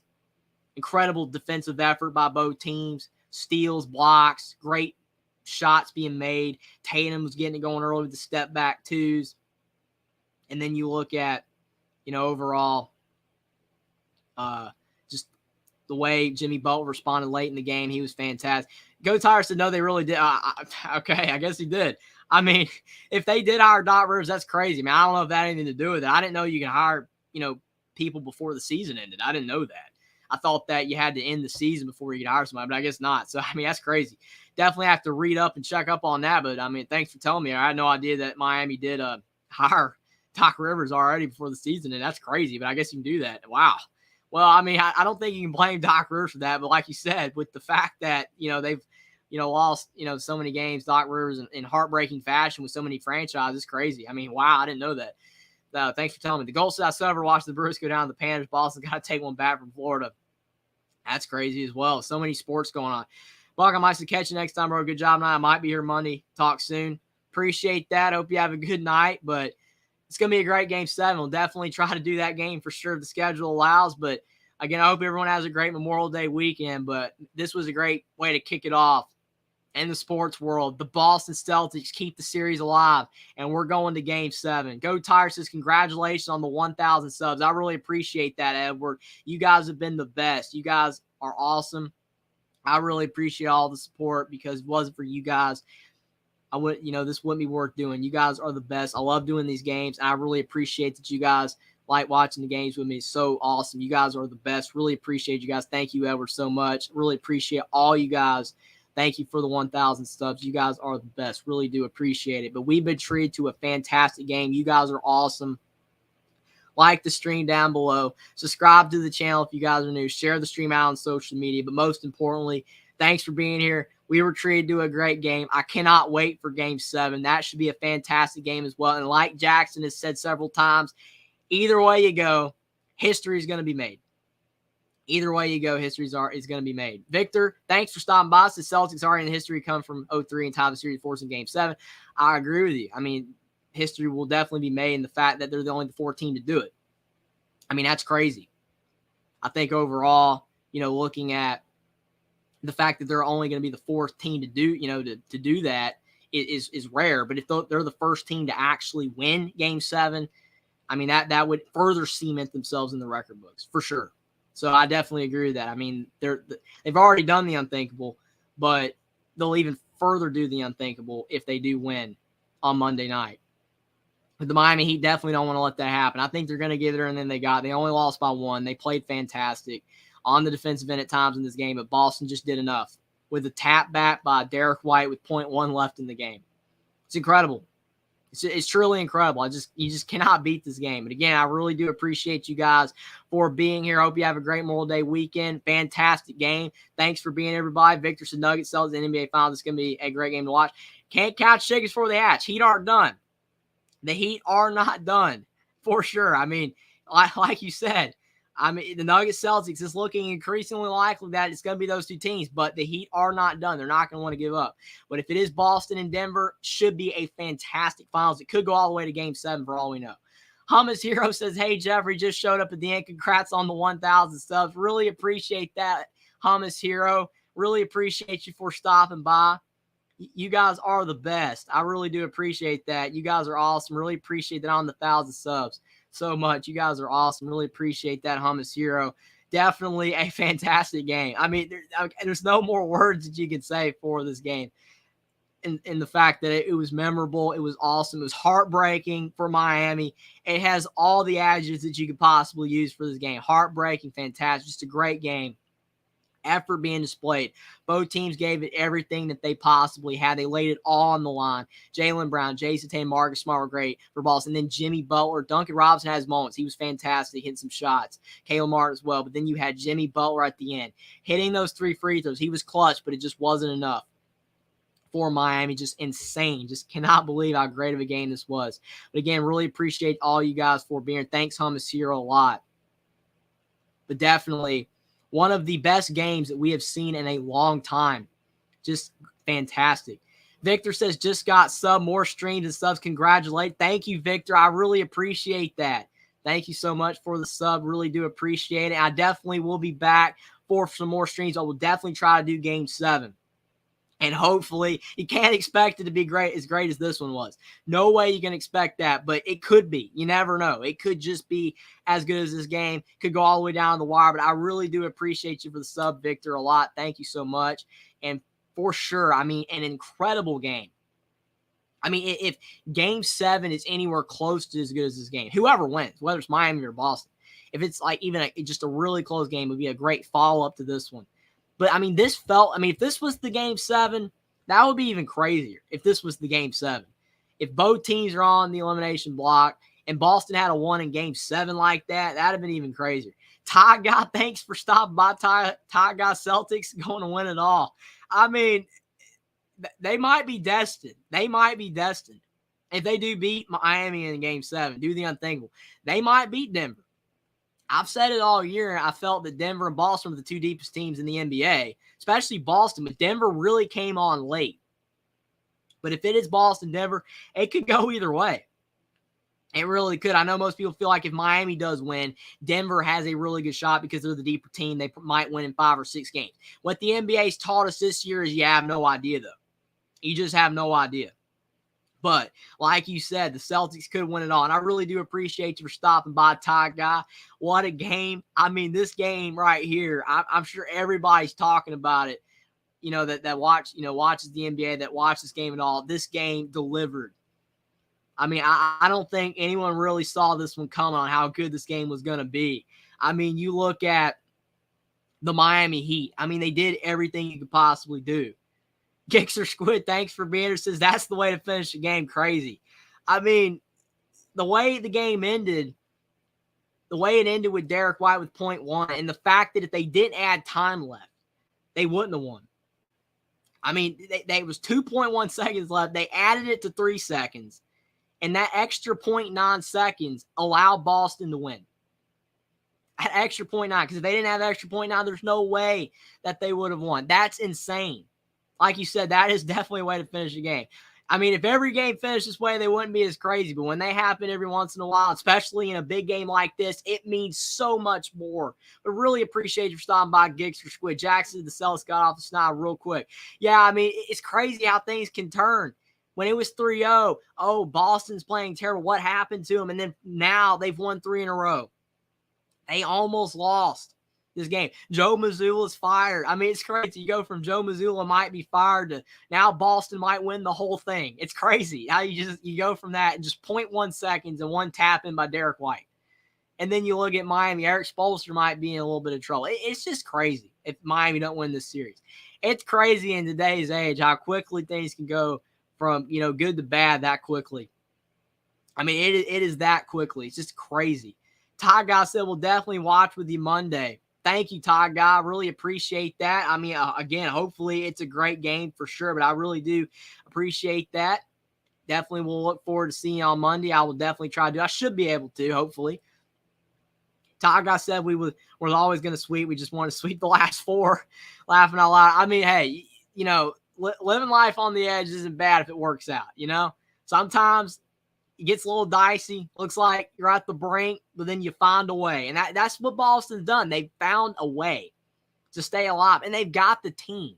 That's why they added Derek White. That's why they added Malcolm Brogdon, who didn't even play because Malcolm Brogdon was injured. Hopefully for the Boston Celtics, he will be able to play in the next game. But you look at the fact that the Boston Celtics, just added all this depth next to Jason Tatum and Jaylen Brown. So many teams don't have enough players to be great. Like, look at Phoenix. Phoenix, all those players that they had, Kevin Durant, Chris Paul, DeAndre Ayton, Devin Booker. It was a great 4, guys that they had, but the rest of their team that they had to ship out to get Durant, it didn't leave them enough bench. With Jokic and Murray, they've never had a team. Now they got Caldwell Pope, Bruce Brown, Michael Porter Jr., Aaron Gordon, all those guys, Jeff Green. So many guys are helping them score. With Boston, if it was just Tatum and Brown, they wouldn't be that great of a team. But they've got so many guys that are really good around them. Whether it is guys like Malcolm Brogdon, Robert Williams, Grant Williams, Marcus Smart, Al Horford, so many guys help Boston win games. And then Derek White, the probably least likeliest guy to get the job done. He tips it back in with .1. All helping to contribute. I'm sure Al Horford is so thankful that he was able to tap that ball back in with 0.1 seconds left, because Al Horford almost blew the game. I mean, it would have been like, oh, Al Horford's the one that fouled. Al Horford's the one that lost us the game. It would have been really bad for him. But Al Horford called a big break because of the fact that Derek White was able to tap that ball back in with .1. The wherewithal of Derek White to get that to go, it's crazy. Nancy, congratulations to the Boston Celtics for sure. I mean, they definitely should be congratulated for their efforts. Same with Miami. I mean, you always hear the phrase, there's a winner, there's a loser, there's no in between. But sometimes even the losing team deserves the props, just as much as the winning team. This was a great game because both teams played so well, and it could have gone either way. This is how you get a great game. The goal said, I don't like the idea of revving clocks, winning or losing game. We'll take it. Thanks again. Also play at night from Alaska. Really appreciate that. The Gulch, I mean, like you said, they added the 9/10 of a second, just enough for Boston to win. Like you said, if they didn't add the 9/10, Boston wouldn't have won. So it definitely benefited the Celtics. But I agree with you. It can be frustrating. If they just left the clock as it was, then it wouldn't have been a win for Boston. So it's frustrating for Heat fans for sure. But I agree with you. Definitely Boston will take it and keep the series live. But I appreciate the compliment. Thanks on the awesome play-by-play. Just appreciate you for being here. And I hope you have a great night. Hummus here, so you think the Nuggets are going to have an advantage against whoever wins being able to rest an entire week? Yeah, I think that they will have an advantage because they were able to rest. I think they probably would prefer to play the Heat, even though they'll be more of the underdog. The Heat will be, and underdogs can be dangerous because if they play really hard. But I do think that Denver kind of wants to see Miami because Miami's not as deep.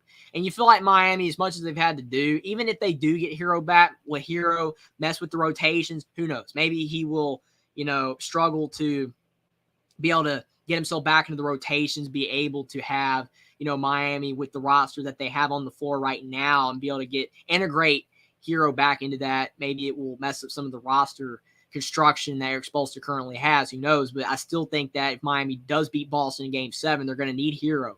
But I even think with Hero, Miami's just not as deep of a team, even despite the undrafted 4 being so great. Boston's got the depth, and as long as Brogdon gets healthy and Robert Williams does not get hurt again, I think that Boston has the deeper team.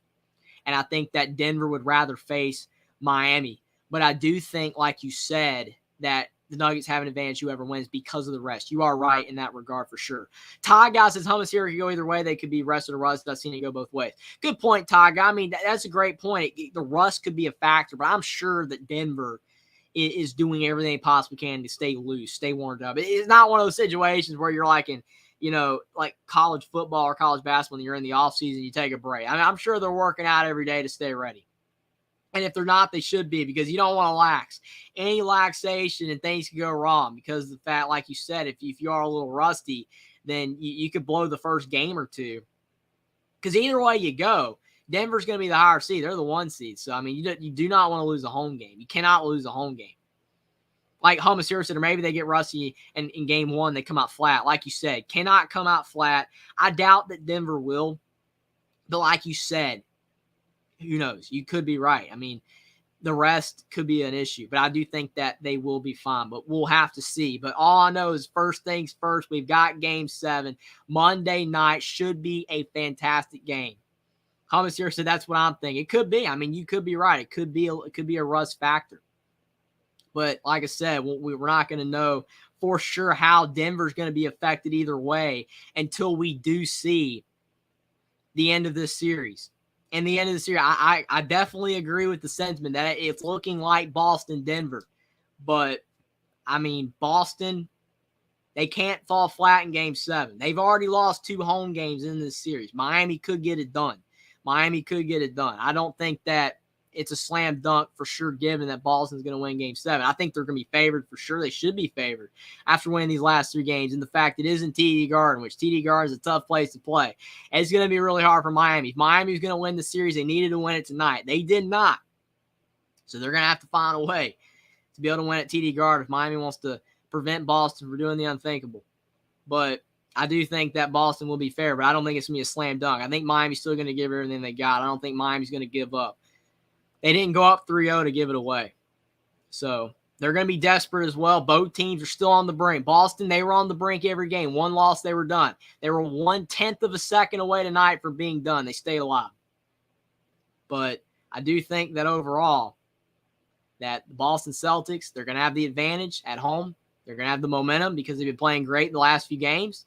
But the Miami Heat, I don't think they're going to give up. Should be a great Game 7. I'm looking forward to it. But what a classic game tonight. Tiger says, I'm a lifelong Celtic fan, but I think this is Denver's year.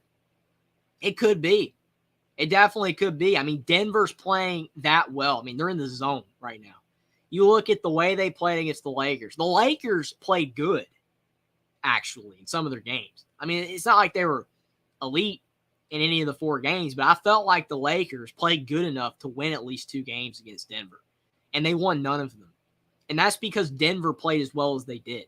Los Angeles just struggled, to find a way to beat Denver.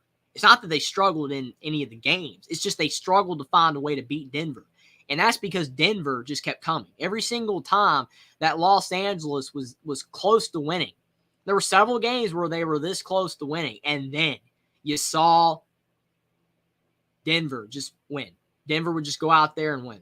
So I think that if Boston or Miami, whoever it is, but if it's Boston, they have the depth to match Denver. But Denver's depth has been more consistent than Boston's. I still feel like Boston's the deepest team in the NBA when they're playing at their best. But I feel like Denver's been playing better more consistently. So it's going to be more about consistency versus when you're playing at your best. Because if it comes down to that, it could be a 7-game series between Boston and Denver if that's who's in the finals. Boston might have some of those games where they're better than Denver all around, but Denver's the more consistent team, I think. So Denver will have a good chance to win as well. It should be a lot of fun. But again, can't count out Miami, but it should be a lot of fun. I really appreciate all you guys for stopping by tonight. Really do appreciate it, but definitely What a thriller. What a game. Austin says, unbelievable. Yeah, I agree with you, Austin. Really appreciate you for stopping by as well. But, I mean, like you said, unbelievable. I mean, there's no other words you can say. I mean, just going from you think Miami's got it. They've done it. To Boston with 0.1. I mean, it was so close with Derek White that Miami fans still thought they won after winning. I thought it was good live. I saw it. I thought it was good live. So I was like, did it go in? Did it count? I think it did. And some people were like, it doesn't count. But it was that close. And then on replay, you saw it was out of his hand. It was that close. It was that close. Austin says, heartbreaking finish. Just wow. I mean, again, if you're a Miami Heat fan or a Miami Heat player or a Miami Heat coach, that was one of the most heartbreaking things you could ever see. Going from ecstasy to heartbreak in just 0.1 of a second. It's unbelievable. It's just unbelievable. Ty Guy says Lakers' problem was LeBron. Yeah, I mean, I think LeBron had some good games. I mean, overall, I think he had some good games. I mean, he had the 40-point game. I mean, I don't think it was all LeBron, like he didn't play good enough. But, I mean, to your point, Ty Guy, I do think that, they need to have better, team chemistry. I don't think the team chemistry was always there. Like, you saw, like, D'Angelo Russell play really well for the Lakers in the Warriors series, and then he just disappeared against Denver. What happened to him? And then he got benched, and then it just seemed like the Lakers were trying to go with what worked versus trying to actually get a roster that actually meshed. Like, even though Miami is potentially on the brink of losing this series, you could say blowing this series, whatever, I think that Miami still has good chemistry. I mean, their team plays hard. And the guys that come into the game play really hard. And I feel like the team works. I really do. So it's like if they don't win, I don't necessarily think that it's just, a complete collapse on their part. I really do believe, for the most part, that Boston's just that good when they want to be, when they're playing at that level. And even though Boston only won by 1, and it was by no means their best game, they found a way to win. But Miami's a good team. And what they've done with guys being out is incredible. They've done a great job with Hero and Oladipo out and then having Vincent out in Game 5. They did a great job. And they still could win Game 7. But I do think the team chemistry is there. But Boston's just a great team, like I said, when they want to be. But with the Lakers, I don't think the team chemistry is really there. I mean, they got a good team. They've got good players. But Denver just showed you that they were deeper. They had better team chemistry. And they wanted it. You could just tell that they wanted it. They wanted to beat the Lakers, and they did. Every time the Lakers looked like they were going to win one of those games, Denver won. Denver found a way, whether it was Murray, Jokic, or any of their other complimentary players. They got it done. Hummus Hero said that one game, Murray was just on fire. Yeah, he had like 40. That one game, he had 30 in the first half. He kind of went cold in the second, but Jokic was great. And then in the other game, Murray was cold in the first half, couldn't hit a shot. But in that fourth quarter, he had like 25. So, yeah, I mean, it was either Murray was great early and then Jokic late or vice versa. And then you had Caldwell Pope having a game, Bruce Brown. I mean, all those guys were great. Lakers just didn't have that. Rui had a good game. LeBron had a couple of good games. Anthony Davis had a couple of good games. But you never got it all together. You never got all those players playing well at the same time.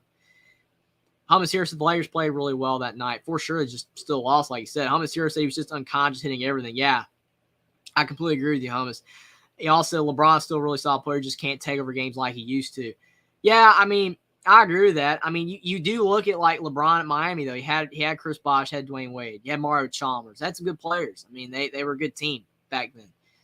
And he was with Cleveland, had Kevin Love, some good players there too.